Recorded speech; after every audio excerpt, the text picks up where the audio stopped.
باب في السهو وسجود السهو في الصلاة سنة فللنقصان سجدتان قبل السلام بعد تمام التشهدين يزيد بعدهما تشهدا آخر والزيادة سجدتان بعد السلام يتشهد بعدهما ويسلم تسليمة أخرى. The prostration of forgetfulness in the prayer is a sunnah. Should it be due to omission, then it is performed by two prostrations before the salam upon completion of the two tashahhuds. One should add an extra tashahhud after the prostrations. If the reason was addition, then two prostrations should be performed after the final salam, and again perform an additional tashahhud after the two prostrations, and then add an additional salam to exit the prayer. The prostration of forgetfulness in the prayer is a sunnah. So the hukum of the prostration of forgetfulness. If a person makes a mistake in the prayer out of forgetfulness and he has to address it, then he's going to either prostrate before the salam or after the salam. And that prostration is going to be twice. And the hukum of this prostration for making a mistake is that it is a sunnah. Should it be due to omission, meaning if he subtracts something from the prayer and that something is two or more sunnahs, two or more of the confirmed sunnahs, of the 8 confirmed sunnahs of the prayer, then it is performed by two prostrations before the salam upon the completion of the tashahhuds. If he realizes that he has subtracted 2 or more of the 8 confirmed sunnahs in the prayer, then he's going to prostrate twice before the salam. And he would do this once he's completed the tahiyyat, once he's completed the salat al-ibrahimiyyah, once he's completed his dua. In the place where he would normally say the salam, now it's about time for him to say salam, then he prostrates twice, just like a normal prostration. And then after that, he would do another tashahhud, but he would only go up to the saying abduhu wa rasuluhu from the tahiyyat, and then he would say the salam. So for that reason, Imam Al-Akhdari says one should add an extra tashahhud after the prostrations, meaning after the two prostrations of the sahw, you would do another tashahhud and then say your salam. If the reason was addition, then two prostrations should be performed after the salam. So if the person in his prayer mistakenly added an obligation, now this addition is an addition of an obligation, not of a sunnah. If he added an obligation, he prostrated 3 times instead of twice. He added a 5th rak'ah to dhuhr. He added 2 ruku's. He did a ruku' once, he did it twice, and this is all done out of a mistake. Then he would do a ba'di, 2 prostrations after the salam. So he would go through his prayer, he would continue on in his prayer, do the tahiyyat, do the salat al-ibrahimiyyah, make his dua, then say the salam, and then prostrate twice. And then after those 2 prostrations, and again perform an additional tashahhud after the 2 prostrations. Do another tashahhud, and then say the salam. And then add an additional salam to exit the prayer. So if he added something, say somebody mistakenly added an extra sajda to his prayer. Instead of doing 2 sajdas, in one of the rak'ahs, he did 3 or he did 4. So now he has accidentally added an obligation to the prayer. So now he completes his prayer, and then after the prayer he prostrates twice, does another tashahhud, again only up to abduhu wa rasuluhu wa ashhadu anna muhammadan abduhu wa rasuluhu, and then he would say the salam, and now his prayer is complete. ومن نقص وزاد سجد قبل السلام ومن نسي السجود القبلية حتى سلم سجد إن كان قريبا وإن طال أو خرج من المسجد بطل السجود وتبطل الصلاة معه إن كان على 3 سنن أو أكثر من ذلك وإلا فلا تبطل ومن نسي السجود البعدية سجده ولو بعد عام. Should one omit and commit, should one add something to the prayer and subtract in the prayer, in the same prayer, then 2 prostrations before the salam are in order. Should one forget the qabli and actually perform the salam, then he should perform the prostration if not too much time has elapsed. Should a reasonable amount of time elapse or he leave the mosque, then not only is the prostration of redress invalid, but the prayer is invalidated also in the case that 3 or more sunan were omitted. If they were less than 3, then the prayer is valid.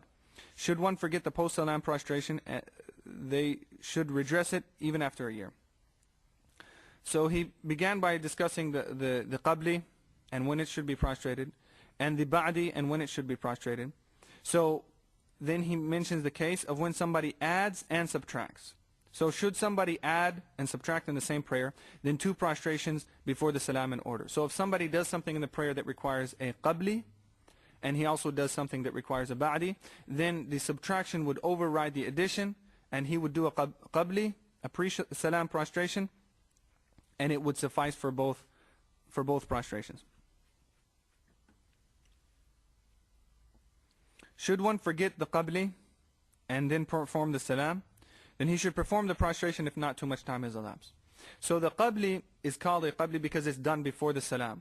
You're prostrating before the salam for the subtraction. If a person owes the qabli and he forgets to do it, and he says assalamu alaikum, and then he realizes he needs to prostrate a qabli, then if not too much time has elapsed, or if he hasn't left the masjid, then he goes ahead and prostrates the qabli, and his prayer is sound. And not too much time, when it says not too much time, the fuqaha did not give an exact definition. They would say just by what the urf, by what the custom dictates, is something not long. So if a person has just said assalamu alaikum, began his dhikr after the prayer, and just very close afterwards he realizes it, he goes ahead and prostrates. Whereas if now he's finished his dhikr, or he began talking to somebody, or if he left his masjid, then that would be a reasonable, a large amount of time. So if he says assalamu alaikum, then remembers to do the qabli, and it's still close by, he hasn't, a long time has not passed, then he can prostrate the qabli. Whereas should a reasonable amount of time elapse, or he leave the mosque, then not only is the prostration of redress invalid, but the prayer is invalid also in the case that 3 or more sunan were omitted. So if a long time does pass, then he cannot prostrate the qabli. It's invalidated. But his prayer may or may not be invalidated. He says that in the case that 3 or more sunan were omitted, then the prayer would be invalid. So if a person left 3 of the confirmed sunnahs of the prayer, then he has to prostrate the qabli. If he doesn't, and he leaves the prayer, then he forgets to prostrate it, and then a long time passes and he does not he has not prostrated the qabli, then the prayer, the sujud of qabli is invalid, and the prayer is invalid too because he missed 3 sunans of the prayer and he should have prostrated the qabli. If they were less than 3, meaning 2 sunnah, then the prayer is valid. So if a person missed 2 sunnahs of the prayer and owed a qabli, and he forgot to prostrate it, and then he said assalamu alaikum, and a long time passed, then the prostration of the qabli is invalid. He can't go back and make it up, but the prayer is valid. And he's going to mention if it's only 1 sunnah, then there's no prostration. So a person's either in his prayer going to miss 1 sunnah, 2 sunnahs, or 3 sunnahs.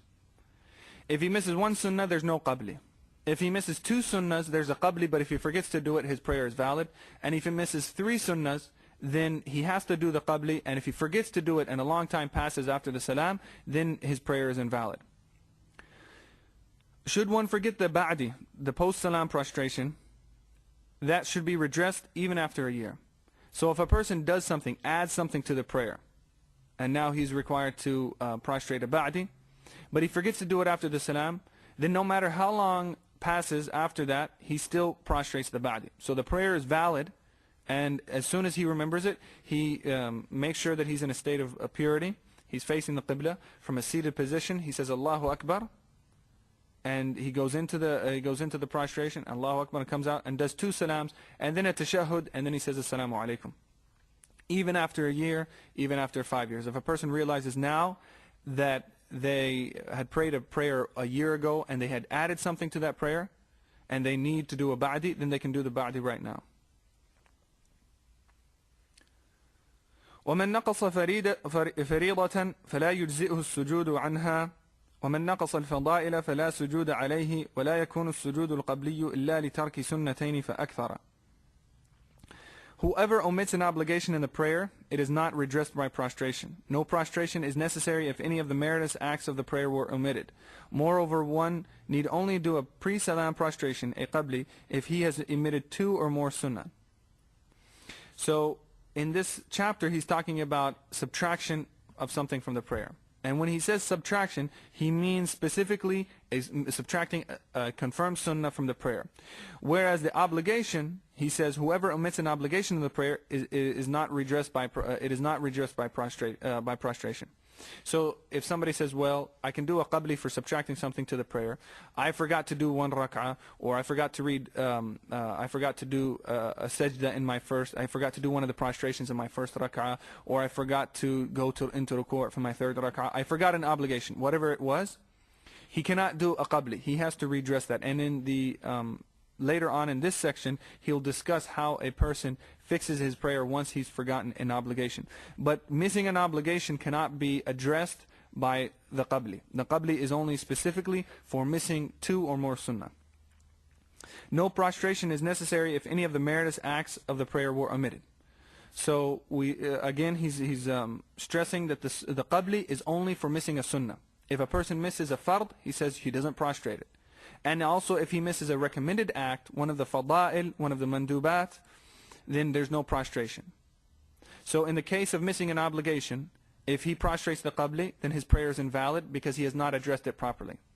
And in the case of missing a mandub action, a recommended action, if he prostrates the qabli, then his prayer is invalid because his addition of this qabli to the prayer is as if he's added a pillar, which is the prostration is a pillar. So by now adding a qabli to the prayer, 2 prostrations, he's added something to the prayer that's not supposed to be there, and so that invalidates the prayer. Because any addition to the prayer of a pillar, whether it's if it's intentional or if it's done out of ignorance, then it would invalidate the prayer. So this section is only talking about the chapter of forgetfulness. A person forgets something from his prayer, forgets and adds something, then he can address it. But if he intentionally adds an extra rak'ah or an extra sajda, or if he intentionally subtracts an obligation, then his prayer is invalid. Here we're specifically talking about missing something due to forgetfulness. Moreover, one need only do a pre-salam prostration if he has omitted 2 or more sunnah. So if a person has omitted 2 or more sunnahs, that's the case where he would do a qabli. Whereas one sunnah, the author then mentions, وَأَمَّا السُنَّةُ الْوَاحِدَةُ فَلَا سُجُودَ لَهَا إِلَّا السِّرَّ وَالْجَهْرَ فَمَنْ أَسَرَّ فِي الْجَهْرِ سَجَدَ قَبْلَ السَّلَامِ وَمَنْ جَهْرَ فِي السِّرِّ سَجَدَ بَعْدَ السَّلَامِ. As for the omission of one sunnah, then there is no prostration required. So if a person misses one sunnah, he misses one Sami' Allahu liman hamida, he misses one Allahu Akbar when going into ruku' or sujud or so forth. If he only missed one, then there's no prostration required. And if he does do a prostration, then his prayer is invalid. If he misses 2 or more, that's where he does the qabli. But there's one exception to this rule, and that is unless it was either reciting silently for a vocal prayer or vocally for a silent prayer. Thus, should one recite silently for a vocal prayer, he needs to prostrate before the salam, whereas if he was vocal for a silent prayer, then he needs to prostrate after the salam. So, as he mentioned in the section on the sunnah of the prayer, one of the sunnahs of the prayer is in the recitation of the Fatiha and the recitation of the surah, reciting out loud where appropriate and silently where appropriate is considered a sunnah of the prayer. So in reading a surah, reading the surah is a sunnah. Reading it while standing is a sunnah, and reading it out loud at night and where appropriate and silently where appropriate is also a sunnah. So if somebody switches those around, if he forgets and recites out loud in Dhuhr or Asr, or he recites silently in Maghrib or Isha, then he would address that with a prostration. So this is the only case where if a person misses one sunnah, then he would prostrate. So if he was vocal for a silent prayer, then he would. Thus should one recite silently for a vocal prayer, he needs to prostrate before the salam. So if he recites silently for a vocal prayer, he's praying Maghrib or Isha or the Subh prayer, and he recites silently. He should have been reciting out loud, but he recited silently. In that case, he would prostrate before the salam. He would prostrate a qabli, because it's as if he's subtracted something from the prayer. Whereas if he was vocal for a silent prayer, then he needs to prostrate after the salam. If he was vocal for a silent prayer, like in Dhuhr or Asr, or in the last 2 rak'ahs of Isha, he should have been reciting silently, but he forgot and he recited out loud. So in that case, it's as if he's added something and he would do a ba'di. Now this is where he talks about reciting silently for a vocal prayer. This is if he's reciting so silently that he can't even hear himself. Whereas if he can hear himself, then there would be no prostration for that. ومن تكلم ساهيا سجد بعد السلام ومن سلم من ركعتين ساهيا سجد بعد السلام ومن زاد في الصلاة ركعة أو ركعتين سجد بعد السلام ومن زاد في الصلاة مثلها بطلت. Should one speak unwittingly in the prayer, then he would prostrate after the salam. Should one say salam after only 2 rak'ah, then he should prostrate after the salam. Should one perform 1 or 2 extra rak'ah, then he should prostrate after the salam. But should the extra rak'ah exceed the number of the rak'ah in the actual prayer, his prayer is invalidated. So if a person in the prayer speaks unwittingly, he accidentally says something. He sees somebody, his child is about to grab something from the stove, and he yells out at them, forgetting that he's in that he shouldn't speak. Or he sees somebody comes in and he talks to them just out of reflex. Or somebody greets him and he responds to the greeting out of reflex. He does this unwittingly, then he would prostrate after the salam. So his prayer is valid, but he would have to prostrate after the salam. Now if a person spoke intentionally, then his prayer would be invalid. So this is only specifically talking about a person that speaks unwittingly in the prayer. Now in the case that I mentioned about, say a parent sees their child about to do something, they're about to walk down the stairs and they fear that they might fall, or they're about to grab something from the stove, or somebody's about to steal their money, then in those situations where a person fears loss of life, or loss of somebody's health, or loss of wealth, then in those situations he has to leave the prayer.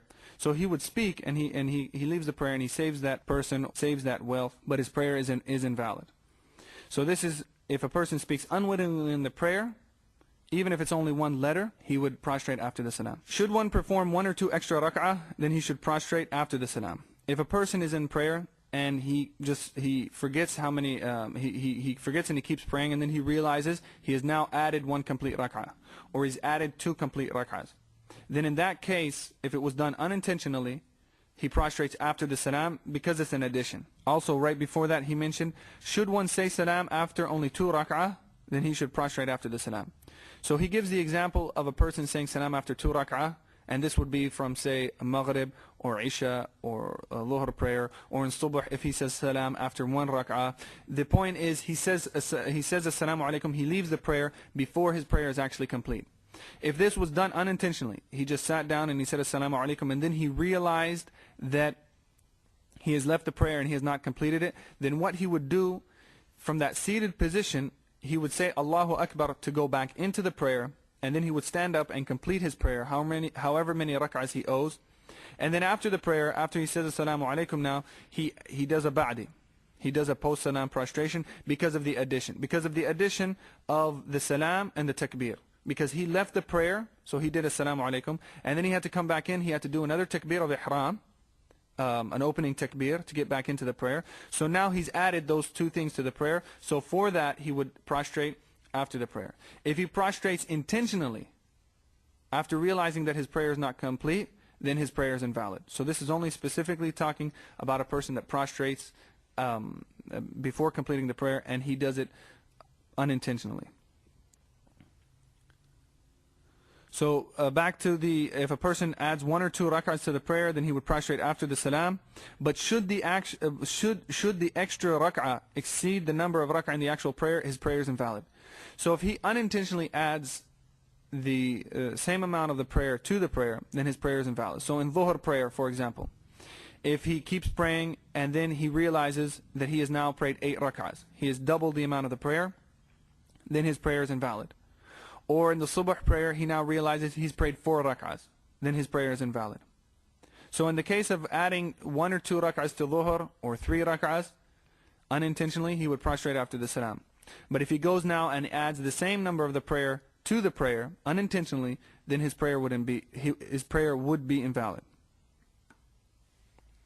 ومن شك في كمال صلاته أتى بما شك فيه والشك في النقصان كتحققه فمن شك في ركعة أو سجدة أتى بها وسجد بعد السلام وإن شك في السلام سلم إن كان قريبا ولا سجود عليه وإن طال بطلت صلاته Whoever doubts whether he has completed his prayer or not should perform what he doubts.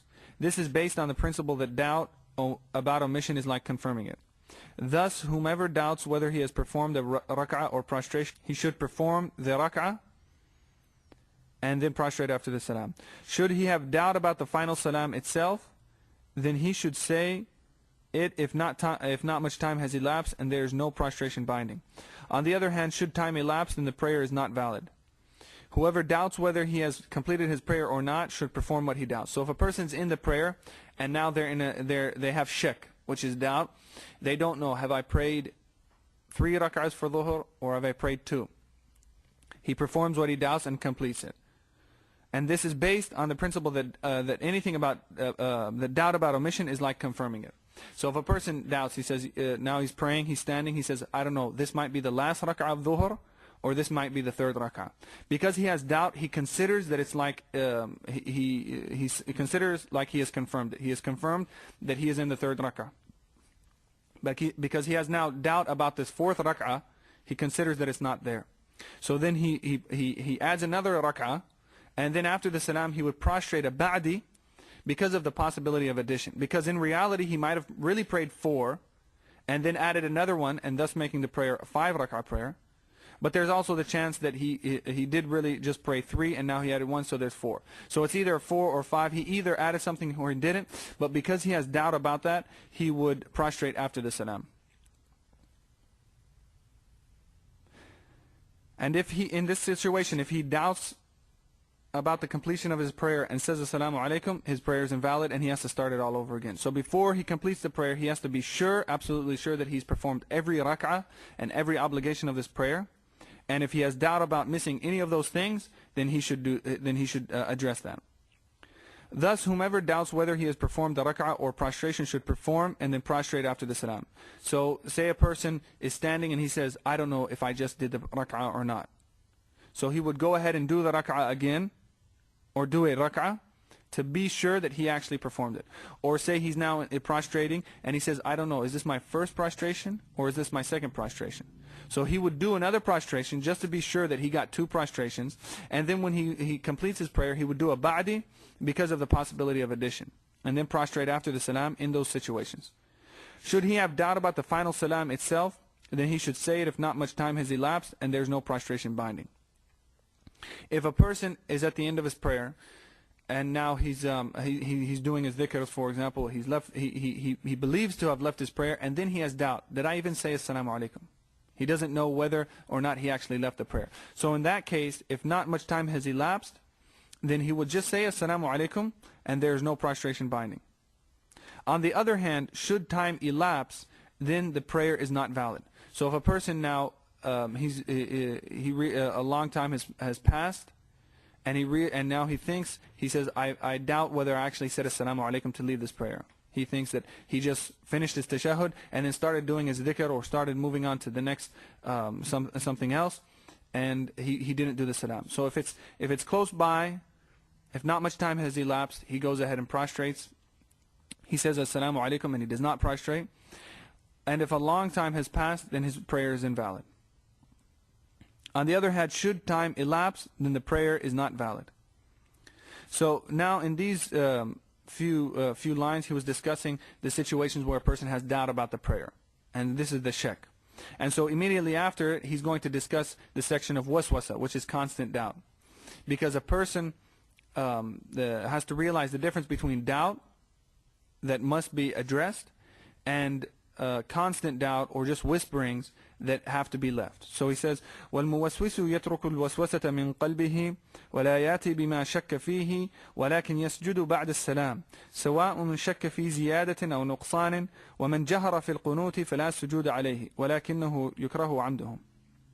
On the other hand, or as for the one afflicted with constant doubt, he should ignore the compulsive thoughts of his heart and not perform what he has doubt about, but rather prostrate after the salam, whether it is omission or commission that he has doubts about. So if a person has shak, doubt all the time about his prayer, every single day, at least once a day, he has doubt.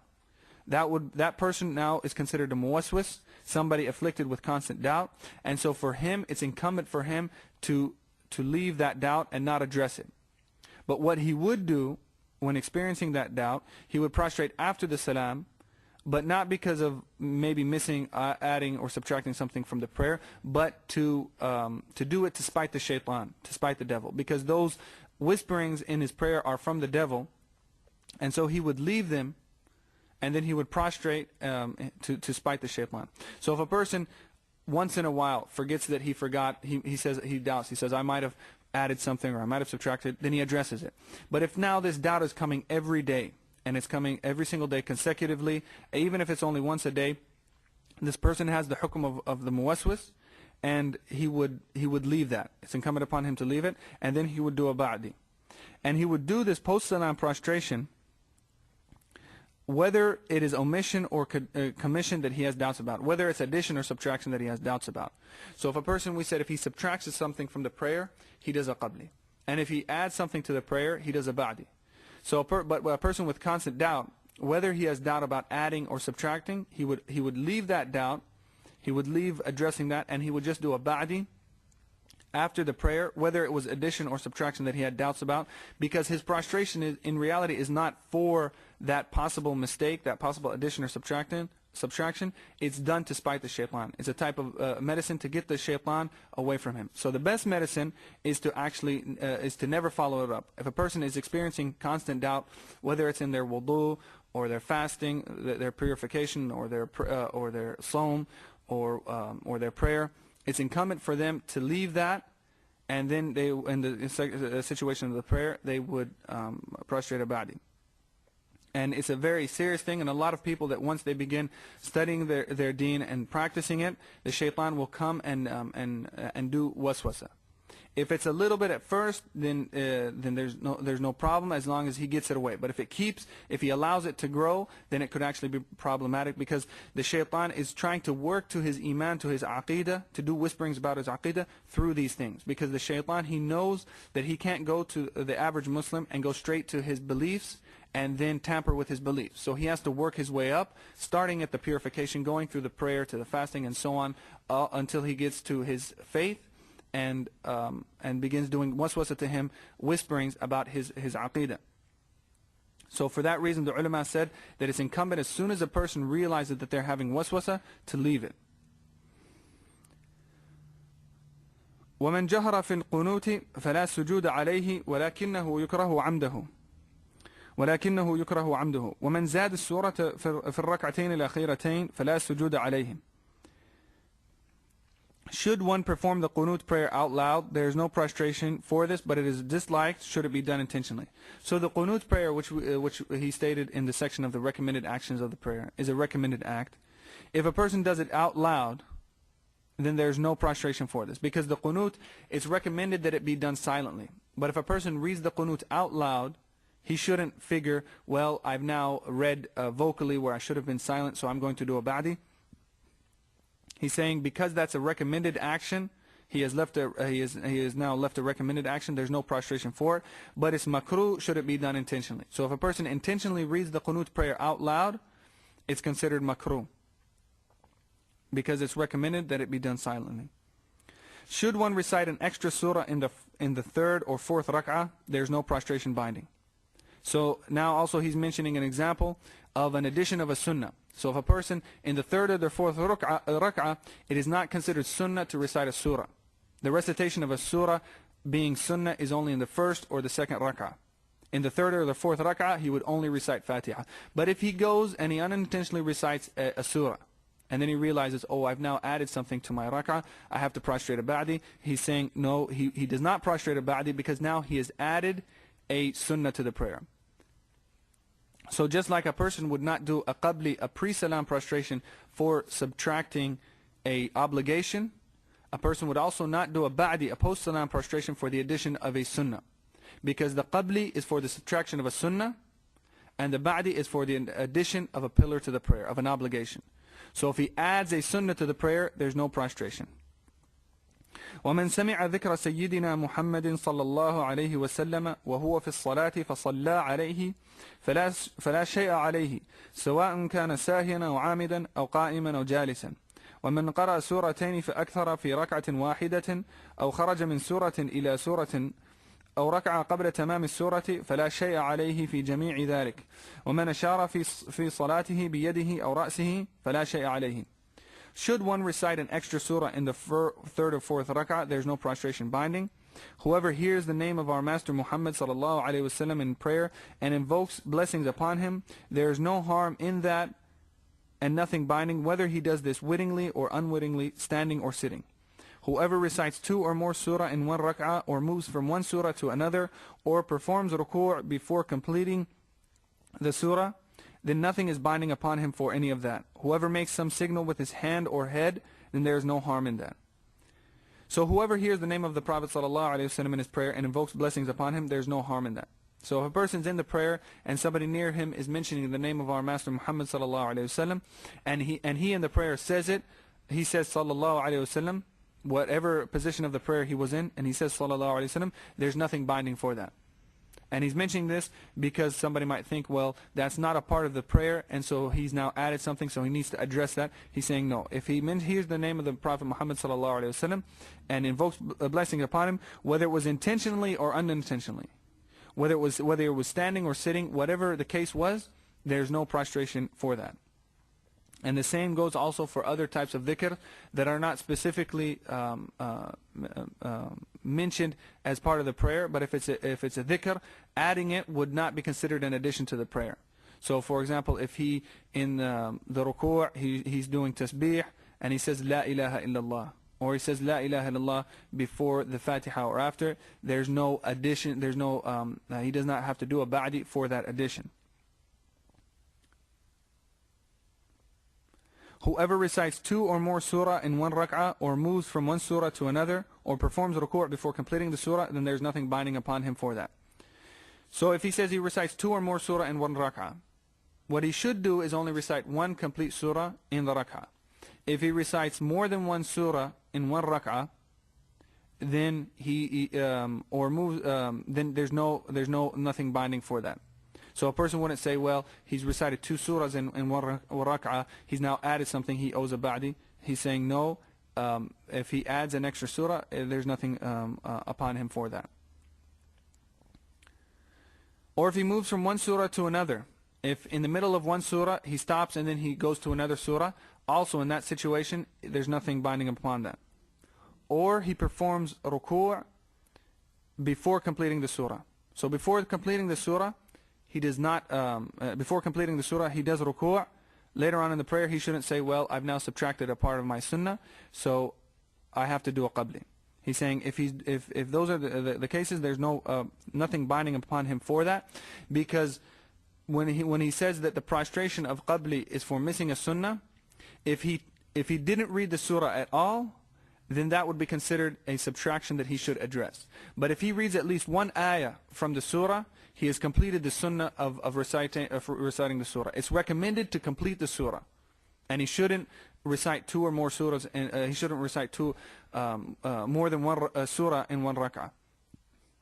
But if he does do that, if he stops in the middle of a surah and goes to another one, or if he in the middle of the surah he does ruku', there's nothing binding upon that, because he has completed the sunnah by reciting 1 ayah, and completion of the surah is recommended. So if he doesn't do that recommended act, we don't say, well, he subtracted something, now he has to do a qabli. Whoever makes some signal with his hand or head, there is no harm in that.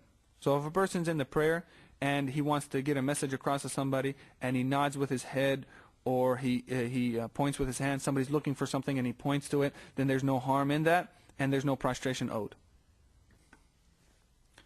ومن كرر الفاتحة ساهيا سجد بعد السلام وإن كان عامدا فالظاهر البطلان ومن تذكر السورة بعد انحنائه إلى الركوع فلا يرجع إليها. Whoever unwittingly recites the Fatiha twice in the same rak'ah owes a prostration after the salam. Whereas if it was done intentionally, then it would appear the prayer is invalid. Should one remember omitting the surah after he has begun to go into ruku', then in that case he should not return to it. So whoever unwittingly recites the Fatiha twice in the same rak'ah owes a prostration after the salam. So if a person recites Fatiha and then accidentally recites it again, Once he realizes that he's recited now Fatiha twice, after the prayer he would do a ba'di, because now he has added something that is a pillar to the prayer, and so he would do a ba'di for it. So after getting done saying, if he recites, if he repeats a surah, or if he recites 2 surahs, there's no prostration, because that's not he's not adding an obligation. But in the case of the Fatiha, since it is an obligation, if he recites it twice unwittingly, then he would do a ba'di. Whereas if it was done intentionally, then it would appear the prayer is invalid. So here Imam Al-Akhdari says, if a person recites the Fatiha intentionally, his prayer is invalid. He just mentioned that if a person recites it unwittingly, he does a ba'di. But if he does it intentionally, then it's as if he's now intentionally added a pillar to the prayer, and the prayer is invalid. The dominant opinion, though, is that in the case of intentional recitation of the Fatiha, his prayer is valid. Other pillars of the prayer, if they're done intentionally, it would invalidate it. But in the case of the Fatiha, if it was recited intentionally twice, it would not invalidate the prayer. Should one remember omitting the surah after he's begun to do ruku', then in that case, he should not return to it. So if a person reads Fatiha and then he forgets to read the surah, and now he goes into ruku'. If he has now gone into ruku', and that's defined that the palms of his hands are now near his knees, even if they have not touched the knees, he is now in a state of ruku'. So he would not stand back up, because by standing back up, it's as if he's adding an addition to an obligation to the prayer, and that obligation is rising from the ruku' is one of the obligations. So if he goes into the ruku' and then now comes back up and then goes in, it's going to be as if he's now added an obligation to the prayer. So he would not return to it, and then he would address it at the end of the prayer by prostrating a qabli for missing that surah. Whereas if a person has not fully gone into his ruku', has just bent his back slightly and has put his hands down, but the palms have not reached the knees or near the knees, then at that point he would go back, he would stand back up and then complete the surah. ومن تذكر السر أو الجهر قبل الركوع أعاد القراءة فإن كان ذلك في السورة وحدها أعادها ولا سجود عليه وإن كان في الفاتحة أعادها وسجد بعد السلام وإن فات بالركوع سجد لترك الجهر قبل السلام ولترك السر بعد السلام سواء كان من الفاتحة أو السورة وحدها. However, if he misses one of them due to ruku', then he should prostrate for praying silently in a vocal part before the salam and for reciting out loud in a silent prayer after the salam. This is true whether it was the Fatiha or the surah alone. So he said that if he realized the mistake in the recitation before going into ruku', then he would address it. He would repeat it silently where appropriate, and he would repeat it vocally where appropriate. But say he goes into ruku' now, and he realized that he recited it improperly, then he would not go back to it, and he would prostrate. If he had recited it out loud where he should have been silently, then he does a ba'di. And if he recited silently where he should have been recited silently where it should have been out loud, then he would do it. He would do a qabli, because now subtracted. So if in dhuhr prayer he recites the surah or the Fatiha, one of them or both of them, he recites them out loud, and he doesn't realize it until after going into ruku', then he would continue his prayer and prostrate a ba'di after the salam, because it's as if he's added something to the prayer. Or for example, in the case of maghrib, if he's recited silently in either the Fatiha or the surah or both of them, and he does not realize that until after he's gone into ruku', then he continues on in his prayer, and then he would prostrate before the salam a qabli because of the subtraction. ومن ضحك في الصلاة بطلت سواء كان ساهيا أو عامدا ولا يضحك في صلاته إلا غافل متلاعب والمؤمن إذا قام للصلاة أعرض بقلبه عن كل ما سوى الله سبحانه وترك الدنيا وما فيها حتى يحضر بقلبه جلال الله سبحانه وعظمته ويرتعد قلبه وترهب نفسه من هيبة الله جل جلاله فهذه صلاة المتقين ولا شيء عليه في التبسم. Whoever laughs in prayer, whether it was intentional or unintentional, has invalidated his prayer. So if a person lets out a sound of laughter in his prayer, even if it's just a little bit, whether it was intentional or unintentional, or he was overwhelmed, somebody said something to him or did something, or a child is playing with his clothes, and then he starts laughing, or he sees his child do something, and he laughs and he lets out, he makes a sound, then that would invalidate his prayer, whether it was intentional or unintentional. And then Imam Al-Akhdari says, in fact, nobody laughs in his prayer except a heedless fool. As for the believer, if he stands for prayer, his heart turns to be to him. Away from everything other than Allah, glory be to him. He abandons the world and what is in it to the degree that he is completely present with his heart before the majesty and magnification and exaltedness of Allah subhanahu wa ta'ala. His heart flutters with awe, and his soul is filled with awe-inspired reverence before the majestic position of his Lord, exalted is his majesty. This is the prayer of those who have fearful awareness. As for a smile, there is nothing owed for it. So that description that he gave is the prayer of the muttaqeen, and we ask Allah to make us from amongst them. And he's saying that if he mentioned this after mentioning the hukm about laughing in the prayer, so he's saying if a person realizes this and realizes the station of the prayer and is in the prayer, no matter what happens, he's not going to be affected, so he wouldn't laugh. So he's saying whether a person laughed intentionally or unintentionally or was overwhelmed, if he was in the state of having the prayer of those who have fearful awareness, the muttaqeen, the pious, then nobody would be able to make him laugh, or he wouldn't have the ability, the capability to laugh in his prayer. As for a smile, there's nothing owed for it. So he mentioned the laughing, which is there has to be a sound. Whereas if a person smiles in his prayer, somebody does something or says something or he thinks about something, and he smiles, then there's nothing owed for that. وبكاء الخاشع في الصلاة مغتفر ومن أنصت لمتحدث قليلا فلا شيء عليه ومن قام من ركعتين قبل الجلوس فإن تذكر قبل أن يفارق الأرض بيديه وركبتيه رجع إلى الجلوس ولا سجود عليه. The weeping of one in genuine humbleness is excused. There is nothing owed upon one who listens to someone talking for a moment. As for the one who rises from his prostration before he has actually sat, then should he remember it before both his knees or both his hands have left the ground, he should return to the sitting position and no prostration is owed. However, should he actually separate from the ground, then he should continue and not return to the sitting position, and a prostration before the salam is owed. Should he return after his knees and hands have left the ground, even if he returns from the standing position, whether intentionally or not, then his prayer is valid and he should do a prostration after the salam.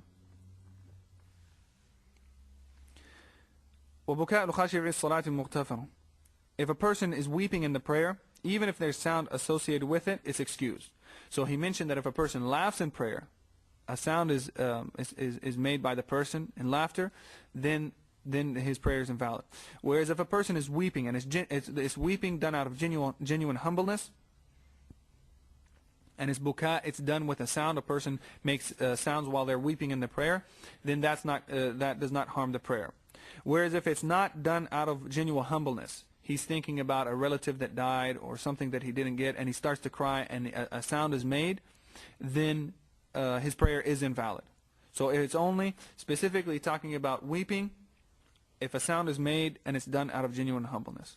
And of course, if it's done out of genuine humbleness and there's no sound, there's only tears, then of course this is also excused. There's nothing owed upon one who listens to someone talking for a moment. So if a person's in their prayer and somebody's mentioning something around them, they're saying, oh, you know, so-and-so, he got better, he was sick, and so, or so-and-so who was traveling, he got back home and everything's fine, or he's talking about some important news or something, whatever it may be, and he listens into that for a minute, then there's no harm in that. As for the one who rises from his prostration before he has actually sat, then should he remember it before both his knees or his hands have left the ground, he should return to the sitting position and no prostration is owed. So this next paragraph is talking about a person that forgets to do the middle sitting. So if a person, the first tashahhud, after coming up from the prostration, he should sit down. After 2 rak'ahs of maghrib or dhuhr or isha or asr, he should sit down and do the middle sitting, the tashahhud. But say he forgets to do that, and from the prostration he begins to stand up. He's saying if his hands and his knees have not left the ground, then he should just sit back down and complete his tashahhud, and there's nothing owed upon him. So he wouldn't have to say, well, I almost stood up and now I sat down, so I've added something to the prayer. He's saying, no, that's not considered an addition that would require a ba'di, a prostration after the salam. So if either one of his hands are on the ground or one of his knees, one of those four things, the two hands or the two knees, as long as one of them is still on the ground, then he sits back down and there's nothing owed. However, should he actually separate from the ground, then he should continue and not return to the sitting position, and a prostration before the salam is owed. So now, if both his hands and both his knees have left the ground, he should not return back to the sitting position, and then he stands up and completes his prayer, and then he would prostrate a qabli, a pre-salam prostration, because he has left that tashahhud, which is a sunnah. So by leaving that sunnah, he owes a qabli. Should he return after his knees and hands have left the ground, even if he returns from the standing position, whether intentionally or not, then his prayer is valid and he should do a prostration after the salam. So if he leaves both his hands and both his knees have left the ground, and now he's on his way to the standing position, or he's actually in the standing position now, and he realizes that he has not done the sitting, the tashahhud, and he sits back down, then his prayer is valid, even though he's now, it's as if he has added a standing. His prayer is valid, but he would do a prostration after the salam. He should not do that. He should not sit back down, but if he does it, the prayer is valid. So there's three situations. There's one where the knees, both knees and both hands, or even one of those four things are still touching the ground. Then in that case, he would sit back down, do the tashahhud, continue his prayer, and there's nothing owed, no prostration. If both his knees and both his hands have left the ground, then he continues standing, completes his prayer, and then he would do a qabli because of missing the tashahhud, which is a sunnah. If he has stood up or left the ground with both his hands and both his knees and gone back to the sitting position, his prayer is correct, but he would owe a ba'di, a post-salam prostration, because of addition.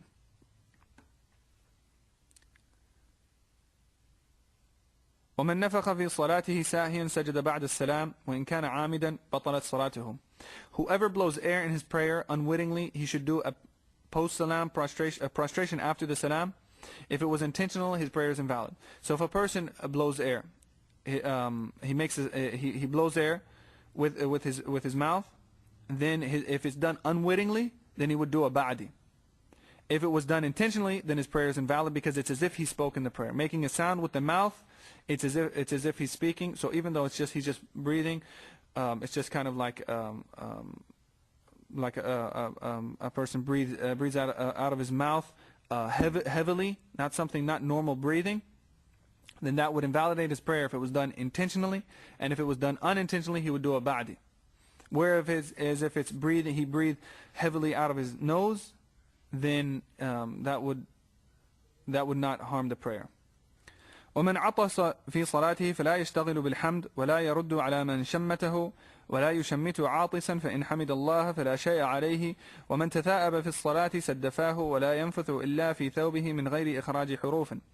If one sneezes during his prayer, he should not engage himself in praise, nor should he respond to someone who blesses him, nor should he bless someone who sneezes. However, if he does praise Allah, there is nothing owing upon him. Whoever yawns in his prayer should cover his mouth, or should he spit, then only in his clothes without reciting any words while doing either. So if one sneezes during his prayer, then he should not engage himself in praise. Normally, if a person sneezes, it's recommended for him to say Alhamdulillah. And then if a person hears him, the person that hears him, it's wajib for them to say Yarhamakullah. And then it's recommended for him to respond by saying Yaghfirullahu lana wa lakum. But if he's in the prayer and he sneezes, then a person should not say Alhamdulillah. He should leave that. And nor should he respond to someone who blesses him. So if he does say Alhamdulillah, and somebody around him says Yarhamakullah, he should not respond to that. Nor should he bless someone who sneezes. Nor should he's in the prayer and somebody around him sneezes and says Alhamdulillah, and then he in the prayer says Yarhamakullah. However, if he does praise Allah, then there's nothing owing upon him.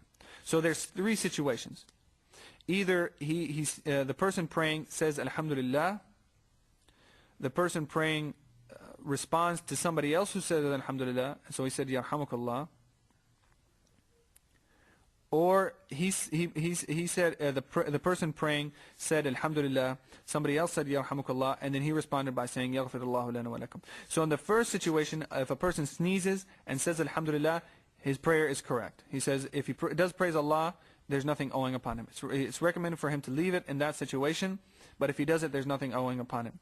Whereas if he sneezes and then somebody says yarhamukallah, and then he's in the prayer and he responds to that person by saying yaghfirullahu lana wa lakum, his prayer is invalid because it's as if he's addressed that person. Or he's in the prayer, he hears somebody outside of his prayer saying, sneezing and saying alhamdulillah, and then he says yarhamukallah. It's as if he's addressed him now, so it's as if he spoke to him, and that would invalidate his prayer because it's as if he intentionally spoke to him. Whoever yawns in prayer should cover his mouth. If a person yawns in prayer or outside of prayer also for that matter, it's recommended that he covers his mouth, either with the bottom or the back of the right hand or the back of the left hand. Whereas the bottom of the left hand should not be used to cover the mouth when yawning, because the bottom of the left hand is using for cleaning najasa, and so it would not be used put near the mouth. Should he spit, then only in his clothes or cloth without reciting any words while doing other. So if a person needs to clear his throat or get something out of his mouth, get the spittle out of his mouth, then he would do so only in either his clothes or a piece of cloth, or in his hands, and then wipe it on a piece of cloth or something. But he would do it without reciting any words. So when a person, usually when they spit, if they just spit normally, there's letters produced. If a person says tu, there's a ta and there's a fa. So that would invalidate the prayer if it was done intentionally. If it was done unintentionally, he would do a ba'di. So if a person needs to spit in the prayer, they would merely take a napkin, a tissue, and put it near the mouth and just wipe, just spit lightly into the napkin, but just getting the spit out of the mouth without blowing it out, without spitting it out. ومن شك في حدث أو نجاسة فتفكر في صلاته قليلا ثم تيقن الطهارة فلا شيء عليه. Whoever has doubts concerning impurities, najasa, and ponders this for a moment in his prayer, and then becomes assured of his purity, then nothing is has nothing binding upon him. So if a person's in the prayer and now he thinks for a while, he has doubts. Do I have najasa on my clothes or not? Did I clean that off? Or he thinks, did I do wudu or not? He does that for a moment and then he becomes assured of his purity. There's nothing binding upon him for that. So in that case, he wouldn't say, well, during that instance of thinking that I had najasa on my prayer, that my prayer became invalid, or I thought, for a few instances or for a minute that I did not have wudu, so my prayer is invalid. He's saying, no, if he becomes assured of his purity, then nothing is binding upon him. وَمَنْ الْتَفَتَ فِي الصَّلَاةِ ساهيا فلا شيء عليه وإن تعمد فهو مكروه وإن استدبر القبلة قطع الصلاة. Whoever glances around unwittingly has nothing binding upon him, whereas if he does that wittingly, then it is reprehensible only, it's disliked. If it is done to the extent of turning his back on the qibla, then he has broken his prayer. So if a person looks around in the prayer, he has nothing binding upon him. Turning his face away from the qibla and looking around, there's nothing upon him for that. Whether it was done, if it was done with a purpose, or if it was done unwittingly. Where if it was done intentionally and there's no purpose, then it is considered disliked. So to look around in the prayer is considered disliked unless there's a purpose. So if a person he's looking to see his belongings don't get stolen. He's checking them and he goes back to his prayer. Or he's making sure that his children aren't doing something that might harm them, and then he goes back to his prayer, then there's no harm in that, and he has not done something makruh. But if there's no purpose to looking around, then it's considered makruh. If it is done to the extent of turning his back on the qibla, then his prayer is broken. So if he turns around until now he has turned his back or his shoulder to the qibla, then he has broken his prayer, and this is one of the worst ways that a person can break his prayer, by turning his back on the qibla. ومن صلى بحرير أو بذهب أو سرق في الصلاة أو نظر محرما فهو عاص وصلاته صحيحة. Whoever prays in silk or gold, or steals while praying, or looks upon the prohibited, then he is rebellious, but the prayer is outwardly valid. So if a person, for a man, if he prays in silk, if he wears silk, or he prays upon a silk carpet, or he wears gold, or he steals while praying, or he looks upon the prohibited, he looks at something haram, he looks at a woman while he's praying, then he is rebellious, he's done something haram, but the prayer is valid. So here he's mentioning an important thing to remember in this section and in other sections, which is to differentiate between something that may be between prohibition and between validity. So something may be prohibited to do, but that action remains valid. So for example, it's prohibited for a man to wear silk or gold, and in the prayer it's even more prohibited. But if he does that, he has now done something haram, but his prayer is valid.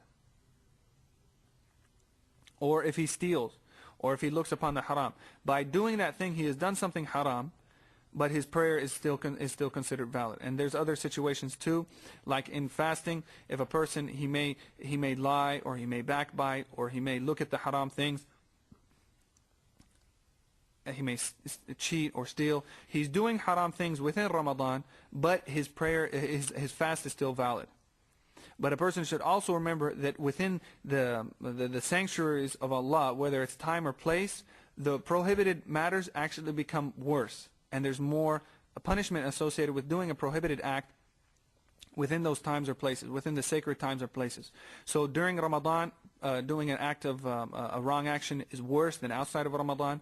Doing it while in Mecca or Medina is worse than doing it in other places.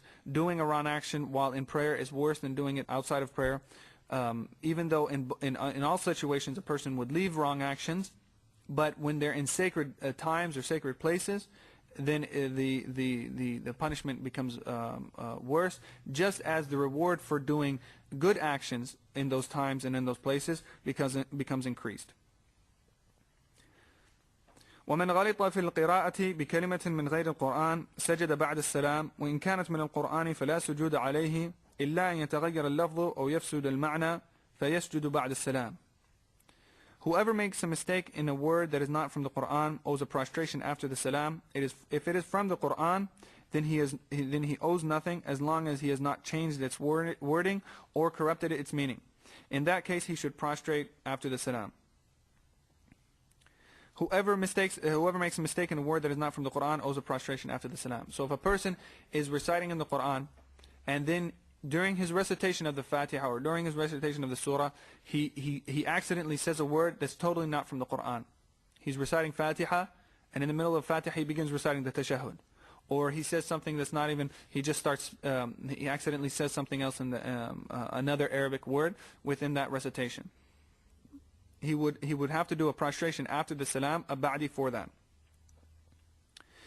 If it is from the Quran, then he owes nothing as long as he has not changed its wording or corrupted its meaning. In that case, he should prostrate from after the salam.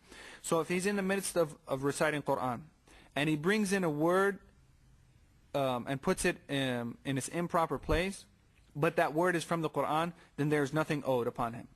So if he's reading Fatiha and accidentally he recites a portion of Qul Huwallahu Ahad, he recites a portion of Ikhlas, then that would not he would not owe anything for that. So if he brought in a word foreign to the Quran and recited it during the recitation of the Quran, then he would prostrate ba'di.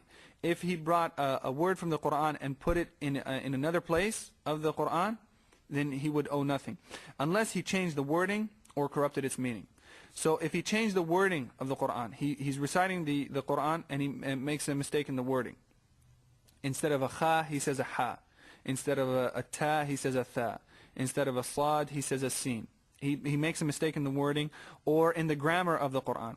So instead of if it's a ta with a fatha, he says it with a dhamma, and that changes the meaning. Then he would prostrate after the salam. Or he corrupted the meaning. He corrupted the meaning by changing the grammar of the word, like in the Fatiha, we says اهدنا الصراط المستقيم صراط الذين أنعمت عليهم. Here we're speaking to Allah. We're saying أنعمت عليهم. So there's a fatha on the ta because that's the ta that we're using when you speak to somebody. If he changes the fatha on the ta to a dhamma, and now says the ta with a dhamma, he's now changed the meaning to say, instead of saying, guide us to the straight path, اهدنا الصراط المستقيم صراط الذين أنعمت عليهم, guide us to the straight path, the path that you favored upon those. If he says أنعمت عليهم, that's you speaking to Allah. If he changes the ta, the fatha and the ta to a dhamma, now he's talking about himself. If he says that, now it changes the meaning to say the path that I have favored upon them. So now he has changed he's changed a fatha to a dhamma, but he has now changed the meaning of the word. So if he does that, he would go back and correct it, and then he would do a ba'di after the salam. Or he corrupted its meaning. He didn't change the word he didn't change anything in the word, and he kept the word intact, but now he brought it out of its place, and now it changes the meaning of the Quran. For example, if he's reciting in an ayah where Allah subhanahu wa ta'ala is talking about the people that do good actions, and for them is Jannah. And so instead of Jannah, he says fire. He says for the people that do good actions, for them is hellfire. Now the word nar was from the Quran, and he did not corrupt the way it was said, but now he's put it in a place that changes the meaning of that ayah. So in that case, he would prostrate after the salam. ومن نعس في الصلاة فلا سجود عليه وإن ثقل نومه أعاد الصلاة والوضوء وأنين المريض مغتفر والتنحنح للضرورة مغتفر وللإفهام منكر ولا تبطل الصلاة به. Whoever dozes off in prayer, there is nothing binding upon him. If the sleep is heavy, he must repeat the prayer and his wudu. The groans of a sick person are forgiven. Coughing out of necessity is forgiven. But if it is done for communication, it is disliked, and the prayer is not invalidated by it. So he says if a person dozes off in prayer, just kind of lightly nods off in his prayer, there's nothing binding upon him, as long as the sleep is not heavy. If the sleep is heavy, and the heavy sleep and the light sleep was discussed in the section on the things that break wudu, if the sleep was heavy, he must repeat the prayer and of course his wudu, because also his wudu is broken. The groans of a sick person are forgiven. If a person is sick and out of the pains of his sickness, he's making sounds, then those things are forgiven. Coughing out of necessity is forgiven. If a person has to cough out of necessity, then it's forgiven. But if it's done for communication, if you want to try to have somebody understand something, somebody's trying to come into the door and you cough to try to communicate with him, meaning come in the door, or if he's looking for something, or if he's looking for you and you cough to try to let him know that you're in prayer, to do the coughing for communication is makruh, is disliked, but if it's done, the prayer is still valid. ومن ناداه أحد فقال له subhanallah كره وصحت صلاته. If someone calls someone praying and he replies subhanallah, then this is reprehensible, but the prayer is sound. So Imam Al-Akhdari here is saying that if a person is in the prayer and he wants to get a message to somebody calls him and he wants to make it clear to him that he's in prayer, or he's trying to show him, point to him something, and he's trying to get his attention, and so he says subhanallah, subhanallah in the prayer. He said this is reprehensible, but the prayer is sound. The dominant opinion is that it is not reprehensible for him to do that because of the hadith where the Prophet ﷺ said that if you're in the prayer and you need to have something, get a message across, then you say subhanallah. So he would do that if somebody's talking to him and he wants to tell him that he's in the prayer, or if he wants to get somebody's attention, he would say subhanallah, subhanallah, and it would not be makruh, and his prayer of course would be valid. ومن وقف في القراءة ولم يفتح عليه أحد ترك تلك الآية وقرأ ما بعدها فإن تعذرت عليه ركعة ولا ينظر مصحفا بين يديه إلا أن يكون في الفاتحة فلا بد من كمالها بمصحف أو غيره فإن ترك منها آية سجد قبل السلام وإن كان أكثر بطلت صلاته. Whoever hesitates in his recitation and no one interjects, then he should leave that particular verse and recite the following verse. Should he be unable to do that, then he should simply go into ruku' and he should not look to a copy of the Quran in his presence unless it is for the Fatiha, which is mandatory to complete through a copy of the Quran or some other means. Should he omit one verse from the Fatiha, then he needs to prostrate before the salam. If more than a verse is omitted, then the prayer is invalid. So he says if whoever hesitates in his recitation and no one interjects, then he should leave that particular verse and recite the following verse. So if a person's praying and he's the imam, or he's praying and there's somebody next to him and he's reciting, and in the midst of the surah he draws a blank and he doesn't know what's next, and nobody interjects and helps him along, then he would leave that particular verse and then recite the following verse. Should he be unable to do that, then he should simply go into ruku'. So if he's reciting and then he's in the surah and he can't remember what's next, nobody interjects or there's nobody to interject, he should go to the ayah that's after it. If he can't even remember what the ayah that's after it, then he just goes into ruku' because he has completed the sunnah of the surah by reciting even one ayah, and then he would go into ruku'.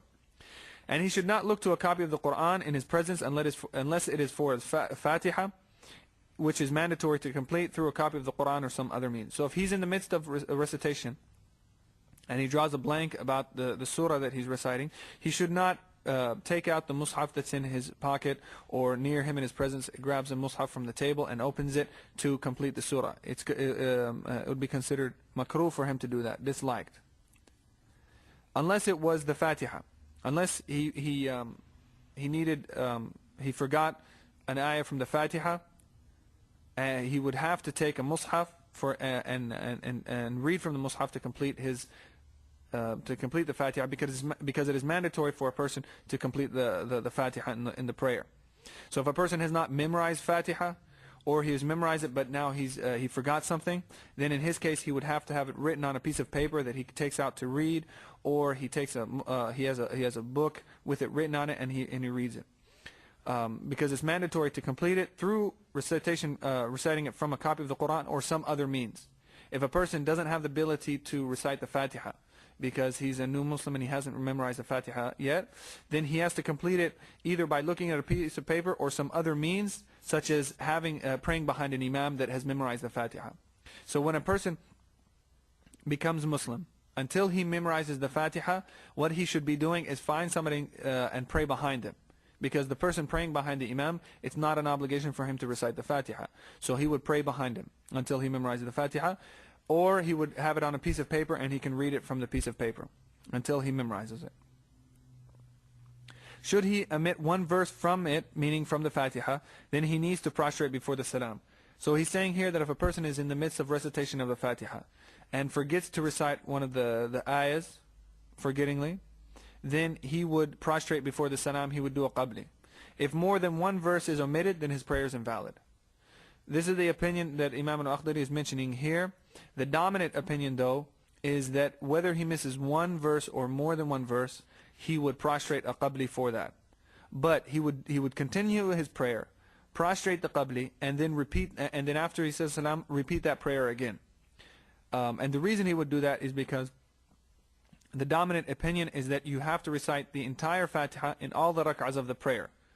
So by missing even one ayah or a portion of the Fatiha, he has not completed that obligation. But there is an opinion that he can if it's one ayah, he can prostrate the qabli. So because there is that opinion that he can prostrate the qabli, he completes this prayer on that opinion. And then once he's done, he to be following the dominant opinion, the stronger opinion, he repeats the prayer totally.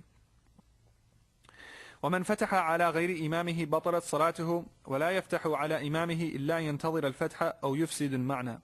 Whoever corrects while praying a reciter other than his Imam has invalidated his prayer. Moreover, one should not interrupt his Imam unless he waits for someone to do so, or he corrupts the meaning of a verse. If a person is praying and there's somebody praying next to him in another prayer, or somebody reciting Quran, and the person reciting the Quran makes a mistake, and the person praying now corrects him, that would invalidate his prayer because it's as if he's addressing him. If it was his Imam, then that's permissible under certain conditions, and it would not harm his prayer. But if a person praying recites the recitation of somebody other than his Imam, whether it's another prayer or just a person reciting Quran, it would invalidate his prayer. Moreover, one should not interrupt his Imam unless he waits for someone to do so, or he corrupts the meaning of a verse. And so if a person is praying behind the Imam, and the Imam pauses because he doesn't know what's next on the ayah, he forgets, he's trying to remember, or he corrupts the meaning of a verse, then somebody behind him should correct him or remind him, should interject, but he should only do so after the Imam signals to somebody by saying subhanallah, or he signals with his hand that he needs someone to interject, or he waits a long time, or he makes a mistake in the verse. So in that case, the person then would interject, correct the corrupt meaning immediately, or interject and remind him after a pause, or after being signaled to.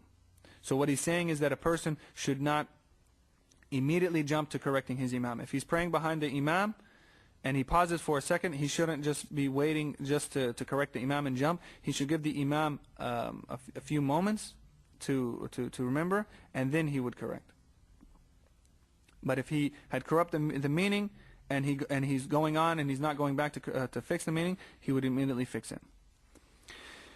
ومن جعل فكره قليلا في أمور الدنيا نقص ثوابه ولم تبطل صلاته. Whoever's mind wanders into worldly matters during the prayer, his reward diminishes, but his prayer is not invalidated. So if a person during the prayer thinks about matters of the dunya, or even thinks about matters of, say, fiqh, he's thinking about his studies, his deen studies, in the prayer, that would be makruh.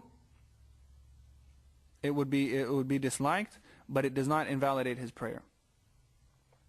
So a person in his prayer should be thinking just on Yawm al-Qiyamah, on the matters of the grave, on the matters of the afterlife, things that would give him more humble submission to the prayer. He should not be thinking about matters of the dunya. ومن دفع الماشي بين يديه أو سجد على شق جبهته أو سجد على طية أو طيتين من عمامته فلا شيء عليه ولا شيء في غلبة القيء والقلس في الصلاة. Whoever prevents someone from walking in front of him, or prostrates on a part of his forehead, or one or two of his turban's fold, owes nothing. There's no harm in being overwhelmed by vomit or qalas during the prayer. So if a person walks in front of the prayer, and you stop him, that you do not owe anything for doing that. A person wouldn't say, well, I've now done this extra action, it's an addition, I have to do a ba'di. He's saying, no, that's not an addition that would require a ba'di.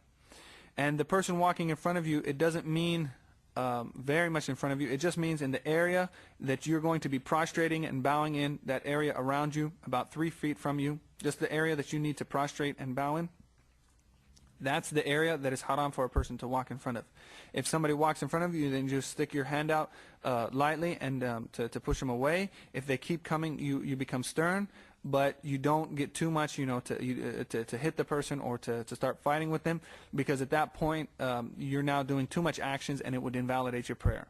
So if the person is being stubborn and refusing, then you just stop, and then they walk in front of you. It's a sin upon them for doing that. But you complete your prayer. If a person gets into an altercation because of that, now he's invalidated his prayer because he's done too much actions. Or prostrates on a part of his forehead, or one or two of his turban's fold, owes nothing. So in the section of the obligations of the prayer, it says one of the obligations is prostrating on a portion of the forehead, on his forehead. Now say a person just goes and prostrates on the side, on the right side of his forehead or on the left side, he's saying that person owes nothing. The optimum thing is to have your head flat on the ground with as much of the forehead as you can from the middle part, and then going to the sides on the ground. But if a person turns his head slightly to the right or to the left and has one of the sides of his forehead on the ground, that's fine, as long as he has a portion of the forehead on the ground. Or one or two of his turban's folds. If a person prostrates on one or two of his turban's folds, then he owes nothing. Or if he has a cap and between the ground and his forehead is a cap, then he owes nothing. So as long as the barrier between his forehead and the ground, or the thing that he's prostrating on, is thin, one or two thin folds of a turban or a small cap, then he owes nothing. If it's too thick, if it's thicker than 2 folds, or if it's a thick cap, like a thick beanie or something, if he prostrates on that, then now it's as if there's a barrier between him and the ground, and so that prostration is not correct. There's no harm in being overwhelmed by vomit or qalas during the prayer. So if a person during the prayer he vomits or he experiences qalas, qalas is a sour type fluid that's in the stomach, which is sometimes called reflux. If that comes out during the person, sometimes a person may burp and get a little bit of that bitter fluid in the mouth, then that would not invalidate the prayer. But the conditions of the vomit not invalidating the prayer are three. One, that it was not intentional. If he intentionally caused himself to vomit, then his prayer is invalid. Also, that when this vomit came out, he did not swallow any of it. So he spits it out into a napkin or puts it into, spits it on the side, but spits without making a sound, as was previously mentioned. And also that the vomit is pure. And the way it's known that it is pure is that it has not changed. If the vomit, if a person ate some food and then regurgitated it shortly thereafter, and it is not changed, then it's considered pure. As soon as it changes in the way it's smelling or the way it tastes, then that's now considered najasa. It's considered impure. So as soon as it gets into the mouth, then the person's prayer is invalid. So if he also that the vomit is a small amount, so it has to be a small amount. None is ingested. It has to be spit out, and also that it's pure. So it's pure, a small amount, and it's spit out. If he swallows it, if it's impure, meaning that it's changed, or if it's a large amount, it's filled up his mouth, then the prayer is invalid.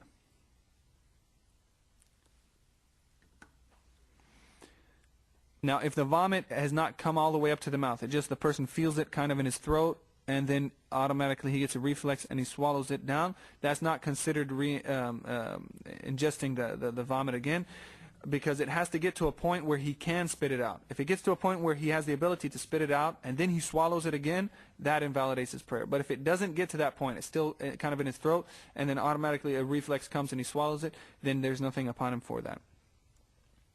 وسهو المأموم يحمله الإمام إلا أن يكون من نقص الفريضة وإن سهى المأموم أو نعس أو زوحم عن الركوع وهو في غير الأولى فإن طمع في إدراك الإمام قبل رفعه من السجدة الثانية ركع ولحقه وإن لم يطمع ترك الركوع وتبع إمامه وقضى ركعة في موضعها بعد السلام. If a follower, that which the one being led is borne by the Imam, as long as it is not a missed obligation. So as long as a person is praying behind an Imam, any mistakes he makes, any additions or subtractions to the prayer, he does not have to address them, because that's carried by his Imam, and then also his Imam too would not have to address them. So if a person's in the prayer and he adds accidentally, he does 3 prostrations instead of 2, because he's praying behind the Imam carries that for him. Unless it is missed obligation, unless he prostrates 1 prostration instead of 2, or he doesn't do ruku'. He can't say, well, my mistakes are borne by the Imam, are carried by the Imam, so I don't have to do anything. If it's a missed obligation, then he has to address that. The only other situation where, also in the situation of missing the Fatiha, even though the Fatiha is normally an obligation, for the one following the Imam, it is not an obligation for him to recite the Fatiha. So if a person's behind the Imam and he forgets to recite the Fatiha, or he just doesn't recite the Fatiha, there's nothing upon him, because the recitation of the Fatiha for the follower is not an obligation. If a follower forgets, slumbers, or is unable to bow due to being crowded by others in other than the first rak'ah, and believes that he can catch up with the Imam before he comes out of the second prostration, then he should perform his bowing and then join him. If he does not think he can do that, then he should abandon the bowing and simply go to the Imam's current position and redress the rak'ah that he missed after the Imam finishes the final salam. So in this situation, before going into it line by line, a person will just have to understand the situation. A person, when he comes late to a prayer, he has his first rak'ah, and it may or may not be the Imam's first rak'ah. So if you catch the entire prayer with the Imam, your first rak'ah, to be able to say that you've caught this rak'ah with the Imam, you have to get into ruku' before he starts coming out of it. So if a person comes late to the prayer, if it's his first rak'ah, if it's the latecomer's first rak'ah, whether or not it's the Imam's first rak'ah, for him to catch this rak'ah, he has to have his palms near the knees. He has to be in ruku' before the Imam starts coming up.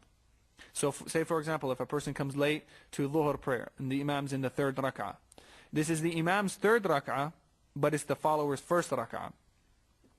So in that, he has to be in ruku' before the imam begins coming out of ruku'. So if he misses that, then he's missed that rak'ah. In other than that first rak'ah, for the person that caught the entire prayer, after that first rak'ah, he can still catch that rak'ah with the imam, even if he doesn't get into ruku' before the imam starts coming up. Or if the person, say for example the latecomer, he comes on the third rak'ah of the imam's dhuhr prayer. So this is the latecomer's first rak'ah. He has to be in ruku' before the imam starts rising from the ruku' to consider himself, to consider that he has got this rak'ah. Now once he goes to his own second rak'ah, regardless of which position the imam is in, once it's his second rak'ah with the imam, for him to catch this rak'ah, he can even catch it even if the imam has come out of bowing and he has not yet gone into bowing. So that's why he says, if a follower forgets, slumbers, or is unable to bow due to being crowded by others in other than the first rak'ah, meaning in other than the follower's first rak'ah, and believes he can catch up with the imam before he comes out of the second prostration, then he should perform the bowing and then join him. So if you're in other than your first rak'ah with the imam, and for whatever reason you don't catch the ruku' with the imam, you forget, a person's thinking about something else and then realize, oh, the imam's in ruku', or he slumbers, or he's crowded out of that of the ruku', but he believes that he can catch up to the imam before he comes out of the second prostration, then he should perform his bowing and then join him. So if a person, say he's standing and he's thinking about something else, and then he looks at the imam and he looks at the rest of the people praying, and he realizes now that he's gone into ruku', come out of ruku', and now he's going to the prostration. If he thinks this follower that missed that ruku' with the imam thinks that he can do his ruku', come out of it, and catch up to the imam before the imam comes out of his second prostration, then he would do all those things and then catch up to him. If he does not think he can do that, then he should abandon the bowing and simply go to the imam's current position and redress that rak'ah after the imam says the salam. So if he knows that now it's too late, he knows that if he tries to do the ruku' and come out, he's not going to catch up to the imam before the imam comes out of the second sajda. So then he stops, he does not try to do that, and then he goes to wherever the imam is and completes the prayer with the imam. But once the imam says assalamu alaikum, he stands up and performs another rak'ah to replace that rak'ah.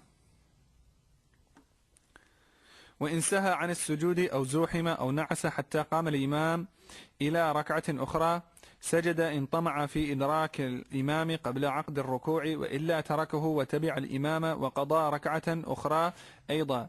وحيث قضى الركعة فلا سجود عليه إلا أن يكون شاكا في الركوع أو السجود.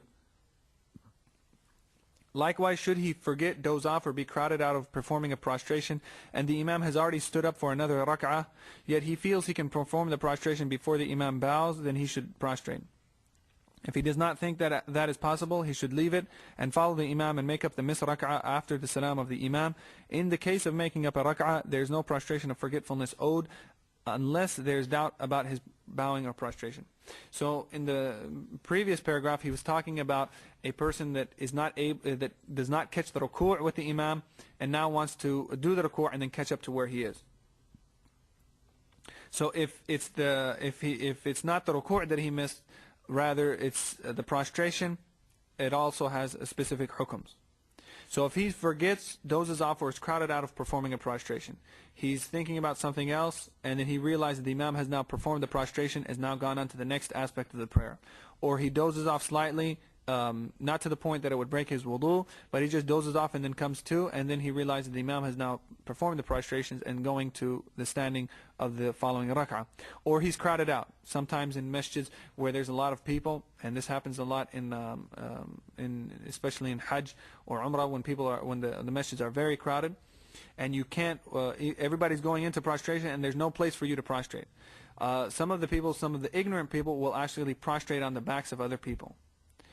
And that's a mistake, because you would have to wait until there's a space, even though the imam and the congregation has now gone to the standing position. If you think that you can prostrate those prostrations and catch up to the imam, then you would do so. So that's why he says, or if he's crowded out of performing a prostration and the imam has already stood up for another rak'ah, yet he feels he can perform the prostration before the imam bows, then he should prostrate. So if you're crowded out or if you forget to do prostrations with the Imam, and now the Imam is standing up, if you feel that you can do both of these prostrations and then catch up to the Imam before he goes in to the ruku' of that following rak'ah, then you would do so and then catch up to him. If he does not think that is possible, meaning he does not think he has enough time to do both prostrations properly and then catch up to the Imam before he bows, he should leave those prostrations and follow the Imam and then make up a missed rak'ah after the salam of the Imam. So he would just skip those prostrations, follow the Imam, and then continue on the prayer. And then at the end of the prayer, he would make up another rak'ah to replace that rak'ah where he had the missing prostrations.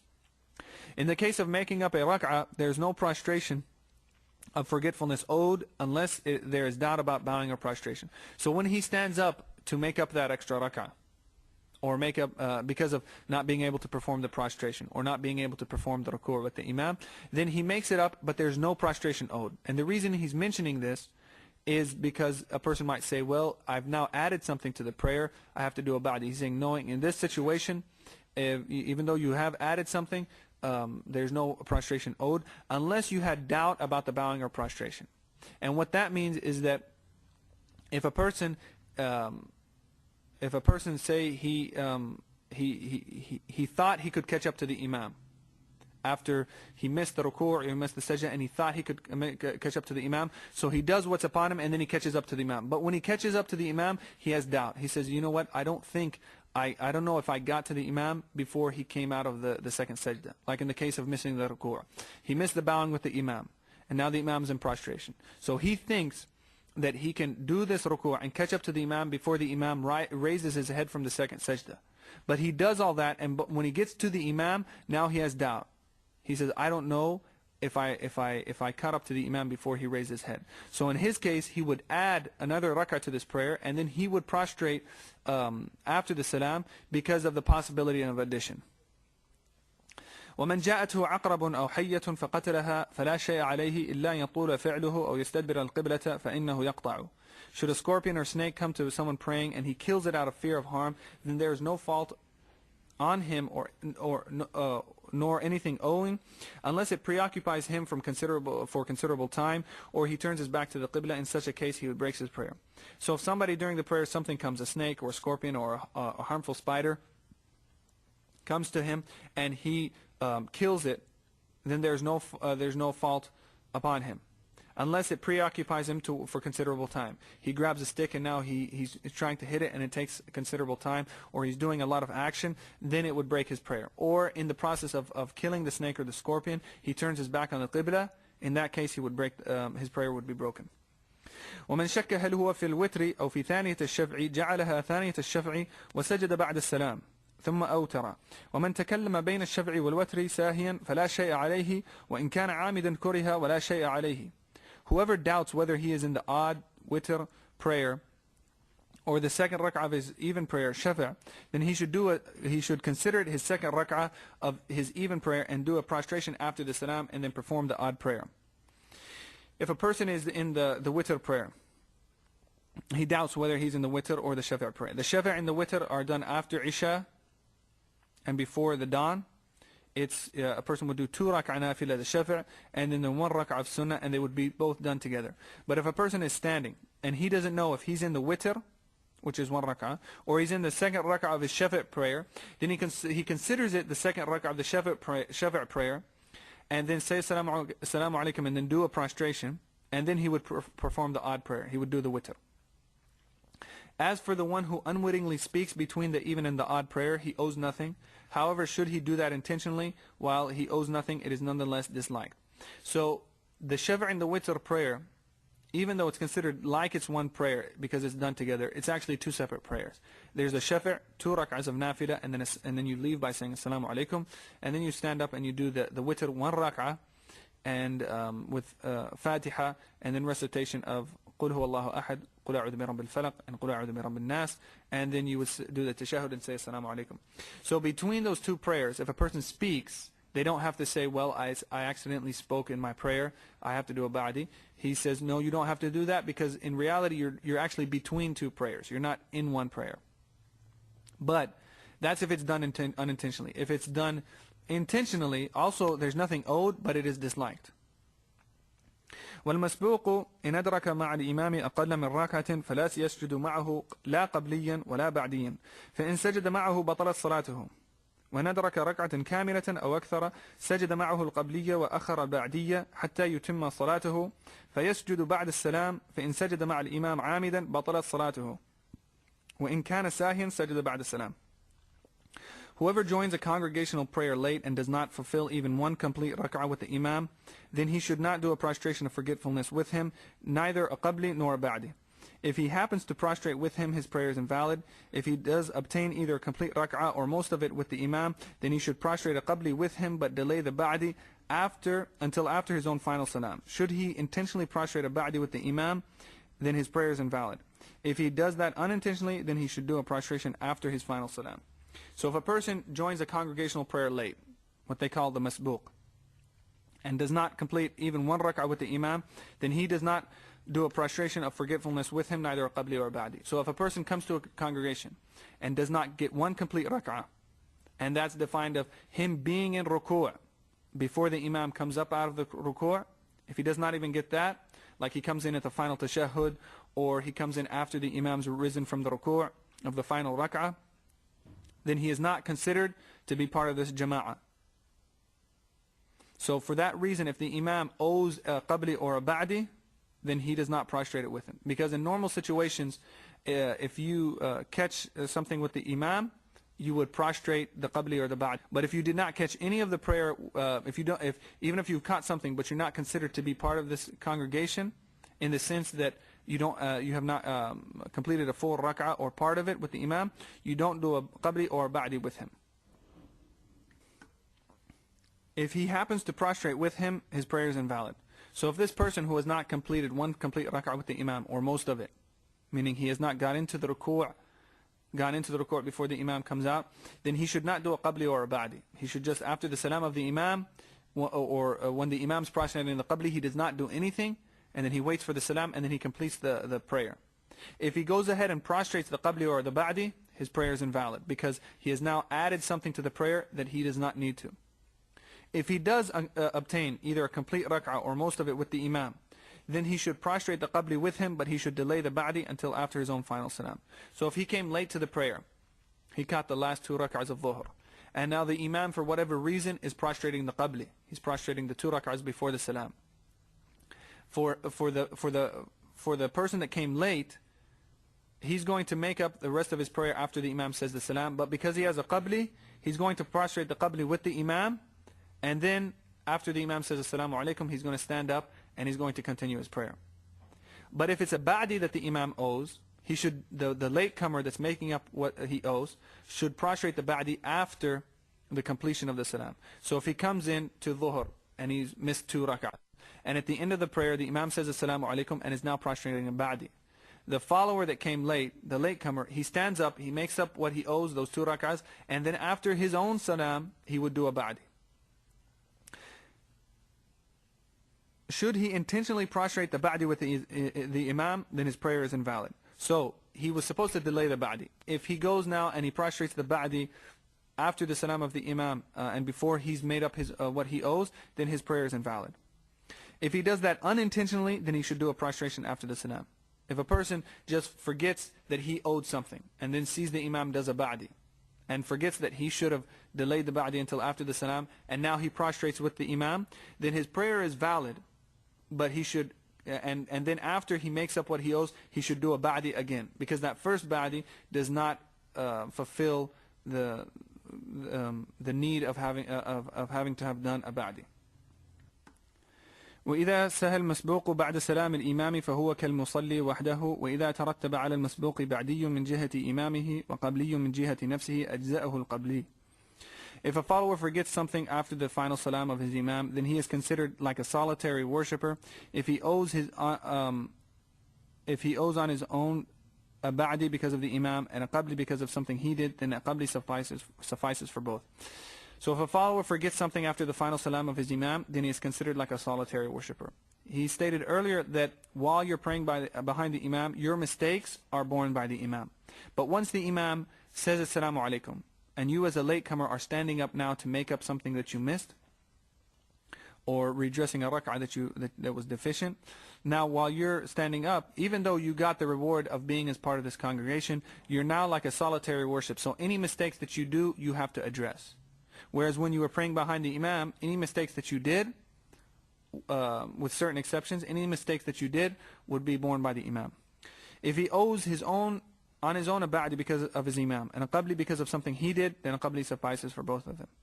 So if a latecomer comes to the prayer, and his Imam did something that required a ba'di, and he as a late prayer is not prostrating the ba'di with the Imam, but is waiting until he completes his prayer, and then after his own prayer he's going to do the ba'di. But while making up those missed rak'ahs, he does something that requires a qabli. So now he did something that requires a qabli, and the Imam did something that requires a ba'di. Then for that person, the latecomer, a qabli suffices for both. ومن نسي الركوع وتذكره في السجود رجع قائما ويستحب له أن يعيد شيئا من القراءة ثم يركع ويسجد بعد السلام. Whoever forgets to bow and remembers it in prostration, then he should return to the standing position and preferably repeat something from his recitation and then bow and prostrate for forgetfulness after the salam. So if a person forgets to go into ruku' from standing position after recitation of Fatiha or the surah, instead of going into ruku', he immediately goes into prostration. He immediately goes into sajda. And while he's in sajda, he remembers that he forgot to do the ruku'.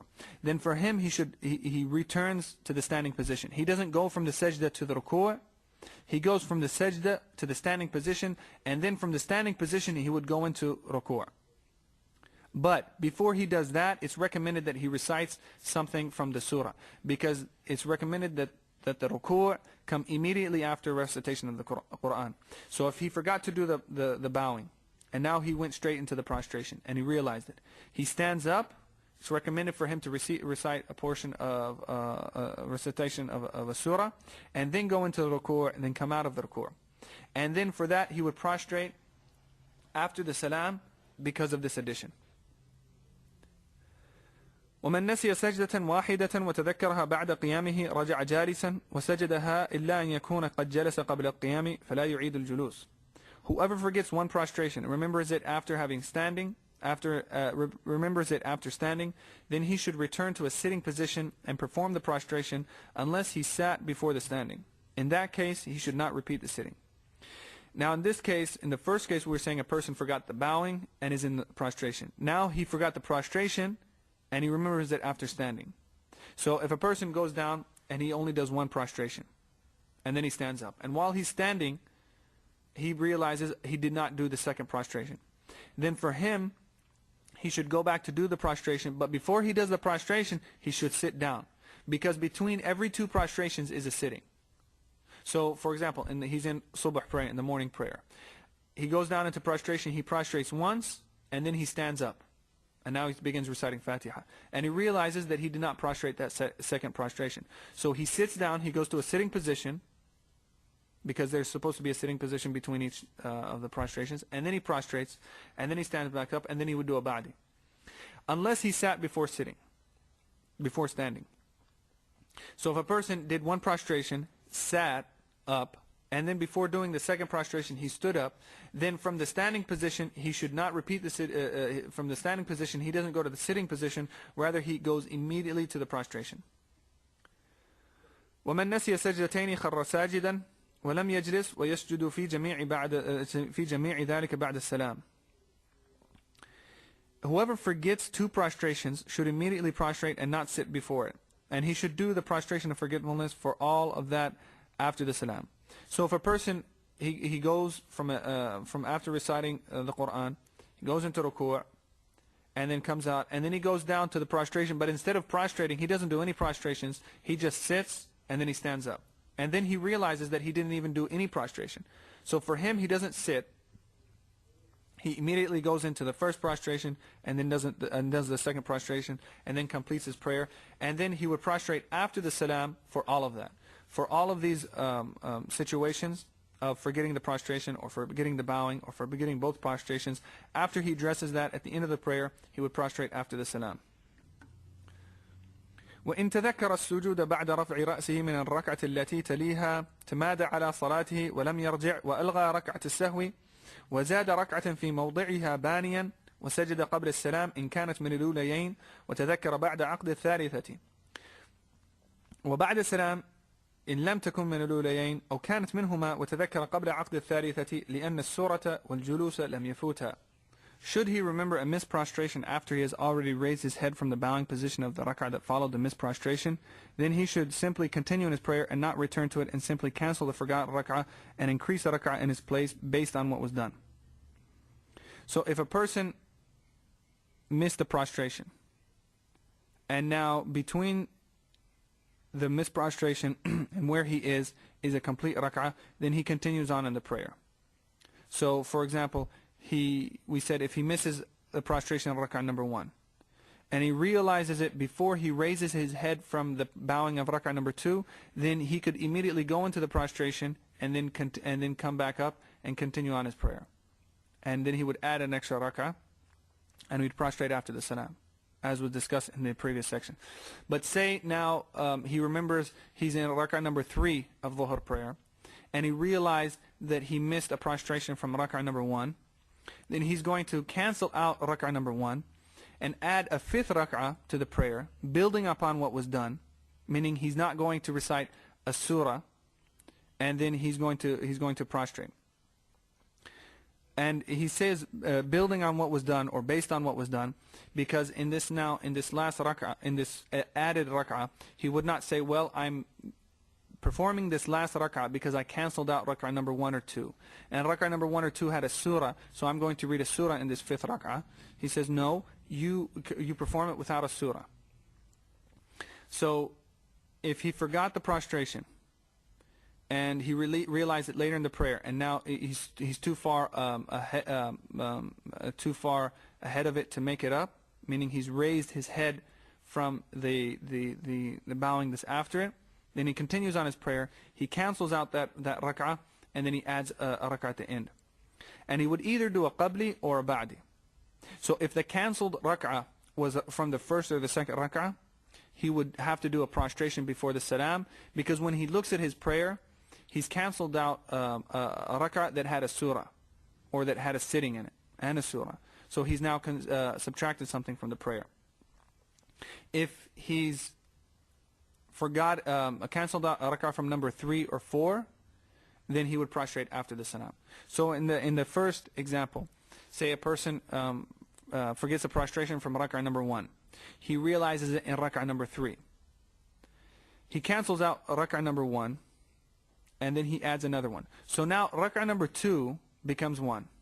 Rak'ah number 3 becomes 2, 4 becomes 3, and 5 becomes 4.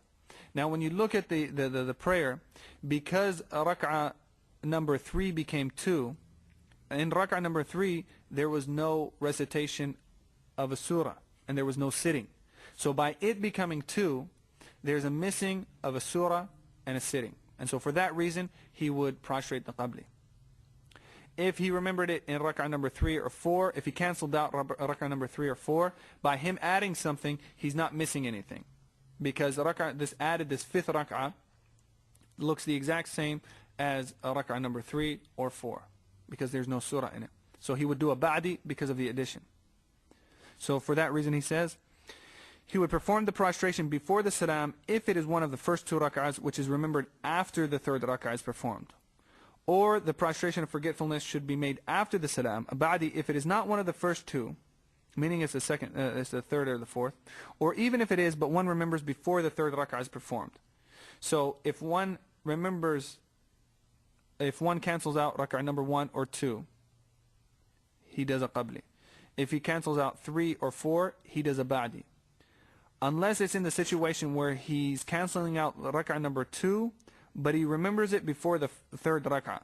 Because at that point, if he's in rak'ah number 2, and he realizes that he's canceling out rak'ah number 1, now he realizes that this rak'ah number 2 has become 1.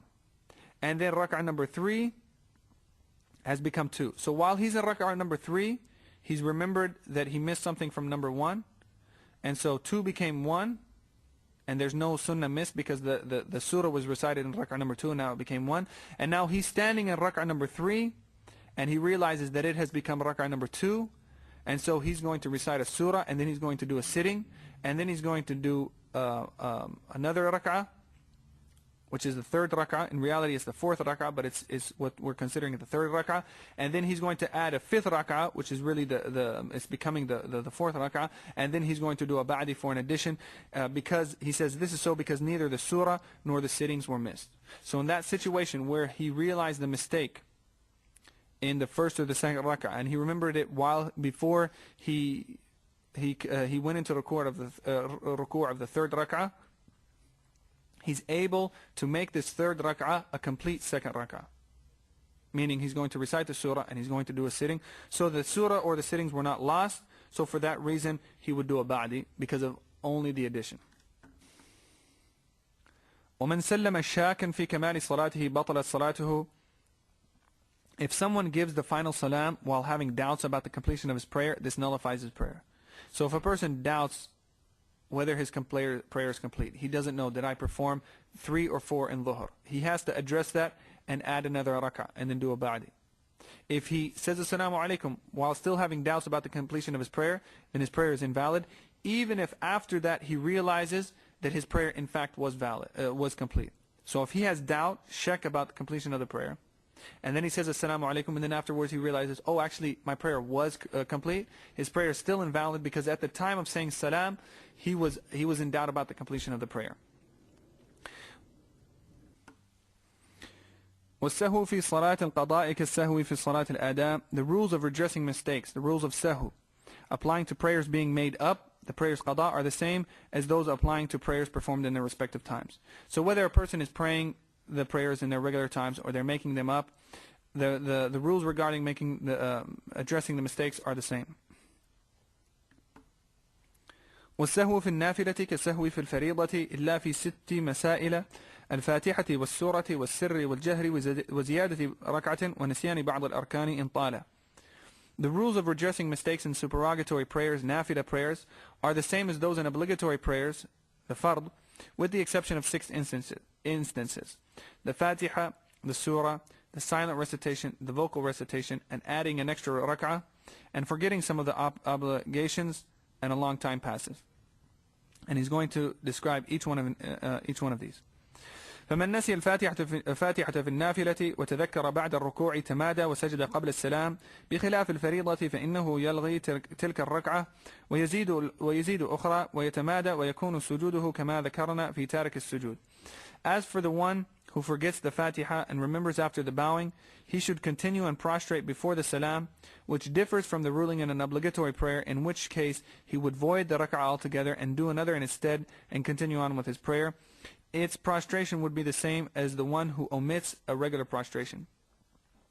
So he says if a person forgets to recite the Fatiha in the prayer, and he remembers it after bowing, then he should continue on his prayer and prostrate before the salam, because now he subtracted something, which differs from the ruling in an obligatory prayer, in which case he would void the rak'ah altogether and do another instead and continue on with the prayer. So he's saying that a person, if he forgets to recite the Fatiha in a nafila prayer, at the end of the prayer he does a qabli and his prayer is sound. And this differs from the obligatory prayer, because we know that missing the Fatiha in the obligatory prayer, if it's not addressed, would invalidate the prayer. So he says in the obligatory prayer, he would void that rak'ah where he missed the Fatiha. Whereas in the fard, he would this ruling is in contrast to obligatory prayer, where if he were to forget the Fatiha, he's saying here that he would void the rak'ah altogether and then do another in its stead. If he forgot the Fatiha in the fard prayer from rak'ah number 1, for example, he would void it and then add another rak'ah, and he would continue on with the prayer, and his prostration would be the same as the one who omits the regular prostration. So in the situation where, in the previous section where he was talking about a person that misses the prostration and doesn't realize it, he would add an additional rak'ah and then prostrate a qabli if it was from rak'ah number 1 or 2, a ba'di if it was from 2 or 3, or a ba'di if it was from 2, but he remembered it before going into rak'ah number 3. So he's saying here that if a person forgets the Fatiha in a fard prayer, he would cancel out that rak'ah, add another rak'ah at the end, and then either prostrate a qabli or a ba'di, depending on where the cancel rak'ah was. A qabli for rak'ah number 1 or 2, a ba'di for number 3 or 4, or a ba'di from number 2 if it was remembered before going into the ruku' of number 3. ومن نسي السورة أو الجهر أو السر في النافلة وتذكر بعد الركوع تمادى ولا سجود عليه بخلاف الفريضة. Whoever forgets to recite a surah or recite out loud or silently in a supererogatory prayer, a nafila, should continue on in his prayer, and there's no prostration binding in contrast to an obligatory prayer. So he's saying if a person forgets one of those 3 things in the nafila, there is no prostration binding upon him, meaning there's no qabli in missing a surah, or no qabli in reciting silently where he should be out loud, or no ba'di where he's reciting out loud where he should be silent. In contrast to the obligatory prayer, in which case he would do a qabli for missing a surah, he would do a qabli for not reciting out loud where appropriate, and he would do a ba'di for not reciting silently where appropriate. ومن قام إلى ثالثة في النافلة فإن تذكر قبل عقد الركوع رجع وسجد بعد السلام وإن عقد الثالثة تمادى وزاد الرابعة وسجد قبل السلام بخلاف الفريضة فإنه يرجع متى ذكر ويسجد بعد السلام. Whoever stands for a third rak'ah and remembers before the bowing should return to the sitting position and do a prostration after the salam. But if he has completed the third rak'ah, then he should continue on and perform a fourth rak'ah and prostrate before the salam. Again, in contrast to an obligatory prayer, in which case he would return whenever he remembered and performs a prostration after the salam. So, according to the Maliki scholars, a nafila prayer is 2 rak'ahs, not anymore. But if a person stands for a third rak'ah in a nafila prayer and remembers before bowing, then he should return, sit back down to the sitting position, say assalamu alaikum, and then do a ba'di for that addition of standing. But if he has completed the third rak'ah, meaning now he's praying 2 rak'ah nafila, but he stood up for a third rak'ah, forgetting, and then he goes into ruku', and that's what he means by completed the third rak'ah, meaning that he has gone into the third rak'ah, then he should continue on with that rak'ah, and then perform a fourth rak'ah, and then prostrate before the salam. And the reason he would prostrate before the salam is because now they're considering this 4 rak'ah nafila prayer to actually be 2 rak'ah nafilas. So because of that, he has forgot, it's as if he's forgot the taslim of leaving the first prayer and the takbir of going into the second prayer. So it's as if he subtracted something. So because he has subtracted that taslim from the first 2 rak'ahs and the takbir from for the next section, he would do a qabli. Again, in contrast to an obligatory prayer, in which case he would return whenever he remembered and performs a prostration after the salam. So he said in contrast to the obligatory prayer, because if you're in an obligatory prayer and you've realized that you're now adding a rak'ah above the amount that should be performed, then no matter where you are, no matter if you're standing, if you have not gone into ruku', if you have gone into ruku', if you've performed 1 or 2, you go back, you sit down, you say assalamu alaikum, and then you do a ba'di. ومن نسي ركنا من النافلة كالركوع أو السجود ولم يتذكر حتى سلم وطال فلا إعادة عليه بخلاف الفريضة فإنه يعيدها أبدا. Whoever omits a pillar from an extra prayer, such as bowing or prostrating, and does not remember until after a period of time is elapsed, then he need not repeat the prayer, which is also contrary to an obligatory prayer, whereby he must repeat the prayer indefinitely. So if a person omits unwittingly a pillar of the prayer, like the ruku', the bowing, or the prostration, and he does not remember that until after he said assalamu alaikum, and now a long time has passed, then that prayer is invalid. It's not considered complete, but he does not have to repeat it, because he was not careless in performing the prayer. Whereas if a person intentionally left something from the nafila prayer, and then he let a long time go by without addressing it, he would have to repeat it. But if he did it unintentionally, he said assalamu alaikum and a long time passed, or he left the masjid, then the prayer is invalid, but he does not have to repeat it. If a long time has not passed, then he would address it. He would address that ruku', that pillar, by doing it again and then prostrating after the salam. And this is also in contrast to a fard prayer, whereby he must repeat it indefinitely. If a person's performed a fard prayer, and he forgot a pillar, like the bowing or the prostration, and then he says assalamu alaikum, and then a long time passes or he leaves the masjid, that prayer is invalid, and he has to repeat it because an obligatory prayer has to be done. ومن قطع النافلة عامدا أو ترك منها ركعة أو سجدة عامدا أعادها أبدا ومن تنهد في صلاته فلا شيء عليه إلا أن ينطق بحرف. Whoever leaves a nafila intentionally or omits from it a rak'ah or a prostration intentionally must repeat it indefinitely. Whoever sighs in his prayer owes nothing unless a letter is pronounced. In that case it is similar to speech. It's intentional invalidates the prayer, and it's unintentional requires a prostration after the salam. So if a person leaves it nafila intentionally, he goes into the prayer and he cuts it off intentionally, he has no reason to cut it off, or he omits from it a rak'ah or prostration intentionally, he must repeat it indefinitely. Because according to Imam Malik, if a person goes into a nafila, it's wajib upon him to complete it. وَمَنْ تَنَهَّدَ فِي صَلَاتِ فَلَا شَيْءَ عَلَيْهِ. If a person sighs in the prayer, he owes nothing unless a letter is pronounced. If a letter is pronounced, like if he says ha, and he sighs and there's a ha sound or a ha sound, then it's similar to speech. If it was done intentionally, then intentional speech invalidates the prayer, so his prayer is invalidated. And if it was done unintentionally, then it requires a prostration after the salam.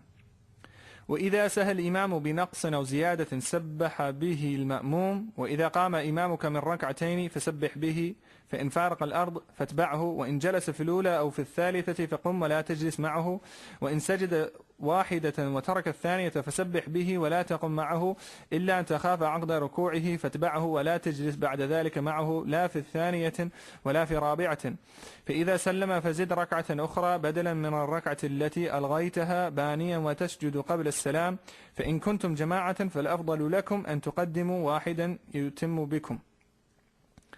If an imam forgetfully adds or subtracts something from a prayer, then the follower should say subhanallah. And this is whether it's a man or a woman. So according to the Maliki Madhab, for both a man or a woman, if they need to mention something to the imam, they would say subhanallah.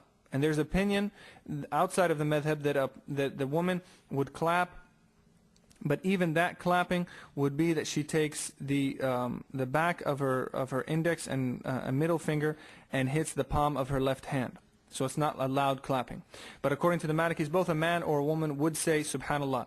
So if the imam adds something or subtracts something from the prayer and you need to mention it to him so that he can address that, you would say subhanallah. It would be wajib upon a person amongst the jama'ah to do it. If a person realizes the mistake of the imam and does not say subhanallah, then the person's prayer, the person who forgot to or did not say subhanallah, his prayer is invalid. If your imam stands after 2 rak'ahs without sitting, then say subhanallah, and if he continues standing, then follow him. Whereas if he sits in the first or the third rak'ah, then stand up and don't sit with him. So if the imam you see him getting up from the second tashahhud, in the second rak'ah, and he looks like he's not going to be sitting down for the middle sitting, for the first tashahhud, then you would say subhanallah, subhanallah, to try to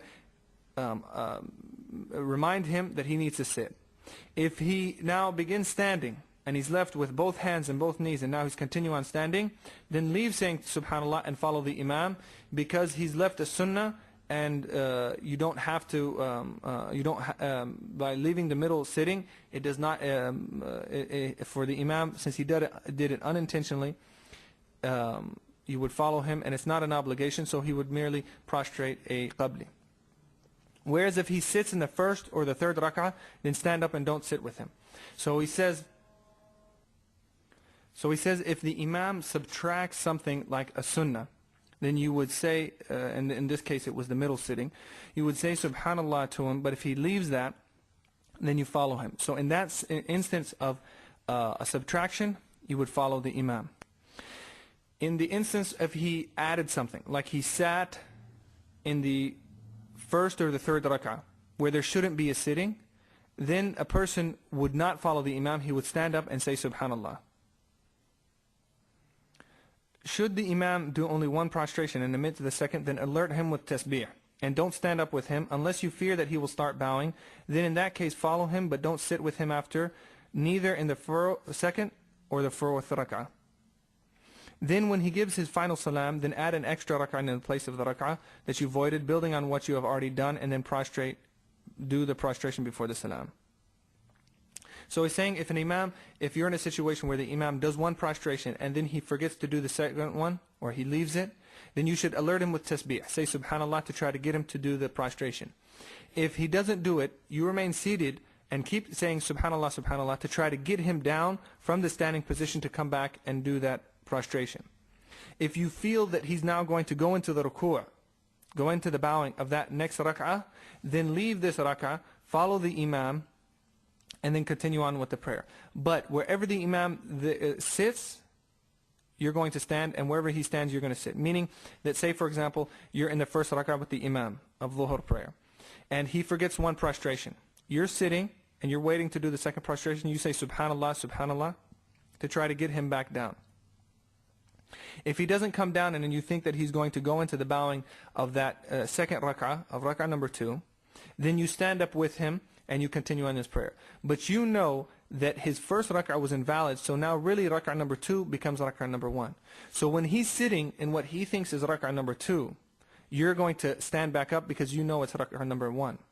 And then when he's not doing the middle sitting because he thinks it's rak'ah number 3, and you know that this rak'ah number 3 is actually rak'ah number 2 because everything's moved back, then you're going to sit. So in general, you're going to sit where he stands and stand where he sits. And then after he says assalamu alaikum, then you're going to add another rak'ah and then prostrate after the salam. And should you be a congregation, then it is better if you appoint someone to complete the rest of your prayer. So if it's a congregation of people and they're going to make this extra rak'ah up because the imam's one of the rak'ahs were cancelled out and he didn't address it, you as a jama'ah, it's recommended that you put one person forward to complete this prayer. Imam Al-Akhdari mentioned this opinion, but it is not the dominant opinion. The dominant opinion is that if you're praying in a prayer and the imam forgets one of the prostrations, and you say subhanallah, subhanallah to try to get him back, and he doesn't come back, then you go ahead and you prostrate it. And then you follow the imam sitting where he sits, standing where he stands, and then when he says assalamu alaikum, you say assalamu alaikum. Your prayer is valid and the imam's prayer is invalid, because he didn't come back to the tasbih, the saying of subhanallah by the congregation. So this is one of the only situations where the imam's prayer would be invalid and the follower's prayer would be valid. وإذا زاد الإمام سجدة ثالثة فسبح به ولا تسجد معه وإذا قام الإمام إلى خامسة تبعه من تيقن موجبها أو شك فيه وجلس من تيقن زيادتها فإن جلس الأول وقام الثاني بطلت صلاته. Should the imam add a third prostration, then you should alert him with tasbih, but do not prostrate with him. Also, if the imam stands up for a fifth rak'ah, then those who are certain it is needed, or those who have doubt it is the fourth or the fifth, should stand with him. As for the one who is certain it is an addition, he should remain seated. Should the first ones remain seated and the second one stand, then their prayer is invalid. So if the imam, he mentioned if the imam forgets one prostration. What if he adds a third prostration? Then you should alert him with tasbih. You should say subhanallah to try to get him to stop prostrating that third prostration, and do not prostrate with him. So this is a reminder to the people that even though there's a hadith that says that the imam was made there to be followed, so you should follow him in all of his actions. If he adds something to the prayer, he adds an obligation to the prayer, then you do not follow him. And if a person were to follow him, knowing that it is an addition, his prayer is invalid. Also, if the imam stands up for a fifth rak'ah, then those who are certain it is needed, or those who have doubt it is the fourth or the fifth, should stand with him. So if a person, he's praying behind the imam, and now he knows the imam is standing up for a fifth rak'ah, or a fourth rak'ah in the case of maghrib, or a third rak'ah in the case of subh. The important thing is that he knows he's standing up for an additional rak'ah that's not needed. If he is certain that it's needed, meaning that he knows that the imam must have done something in the first rak'ah and he's canceling it out and now he's adding an extra rak'ah, or he has doubt about that, he doesn't know, is the imam adding something for a reason or for not? Or you doubt, you don't know, you think it might be an extra rak'ah, but it might just be the last rak'ah and you weren't paying attention. So the person that's certain that that extra rak'ah is needed, or he's in doubt that it's needed, he should follow the Imam. As for the one who is certain it is an addition, if you are certain that you know that this rak'ah should not be performed and it is an addition, an unnecessary addition, he should remain seated. Should the first ones remain seated and the second one stand, then their prayer is invalid. So the first ones, meaning the people that should have stood up with the Imam, if they stayed seated, their prayer is invalid. The second ones, meaning the people that knew this was an addition, if he went ahead and stood up, then his prayer is invalid too. وإذا سلم الإمام قبل كمال الصلاة سبح به من خلفه فإن صدقه كمل صلاته وسجد بعد السلام وإن شك في خبره سأل عدلين وجاز لهما الكلام في ذلك. If the Imam says the final salam before the prayer is completed, then someone behind him should alert him with tasbih. If he accepts that, then he should complete his prayer and perform a prostration after the salam. Should he, however, doubt the person alerting him, then he may ask two just persons, and it is permissible in such a case for them to speak. So if the Imam says Assalamu alaikum before his prayer is completed, somebody behind him, the followers should not say Assalamu alaikum with him, because that would invalidate their prayer. They should say subhanallah to try to get the Imam to realize that he needs to finish his prayer. So he would have to say Allahu Akbar again, come back in the prayer, and then complete it. If he accepts that, then he should complete his prayer and perform a prostration after the salam. If he realizes that people are saying subhanallah, subhanallah, and he needs to complete his prayer, then he goes back into the prayer by saying Allahu Akbar. He completes the prayer, and then after he says Assalamu alaikum, he and the congregation would do a ba'di for the addition. Should he, however, doubt the person alerting him, then he may ask two just persons, and it is permissible in such a case for them to speak about it. So if he's praying and then he makes mistakes, and somebody says subhanallah, and he doubts whether this person was actually really following the prayer, then he can turn, and if he can just point to two just people, other people in the congregation, and he can kind of make a hand signal or a facial expression, is this true? And if they nod yes and he can see them, then he follows what they say, completes his prayer, and then prostrates after the salam. And if he's not able to understand them through gestures or through their saying subhanallah, then they can speak. They can say, yes, you owe 2 rakats. But they would only use the least amount of words that are necessary to get the message across. وإن تيقن الكمال عمل على يقينه وترك العدلين إلا أن يكثر الناس خلفه فيترك يقينه ويرجع إليهم.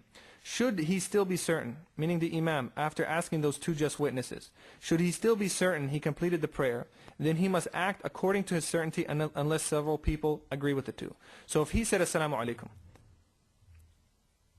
and then one person said subhanallah, and he was doubtful about that, and then he asked two just witnesses, or he motioned to them, and they said yes, your prayer is deficient, and he still doesn't believe them, he still has certainty, then he acts according to his certainty, meaning that he doesn't have to complete his prayer is valid, unless several people agree with the two. If more people in the jama'ah or the entire congregation, now it's 5 or 10 people, agree with them, then he leaves his certainty and he follow what they say, because now it's come to a point where there's so many people that it's impossible for them to have got together and lied and said let's make this let's fool the Imam. So he should leave his certainty and follow with what they say. So with this, تم بحمد الله كتاب الأخضري. With this completes the recording of the book of Imam Al-Akhdari. وَلِلَّهِ الْحَمْدِ. May Allah make us from the people that learn this and know it well and then implement it, and then spread it to the people that need to know it, and being constant in our review of this and other matters of the deen, and that we remember that the biggest or the best way for a person to increase in his knowledge is to have taqwa of Allah, because Allah says in the Quran that whoever has taqwa of Allah, Allah will teach him.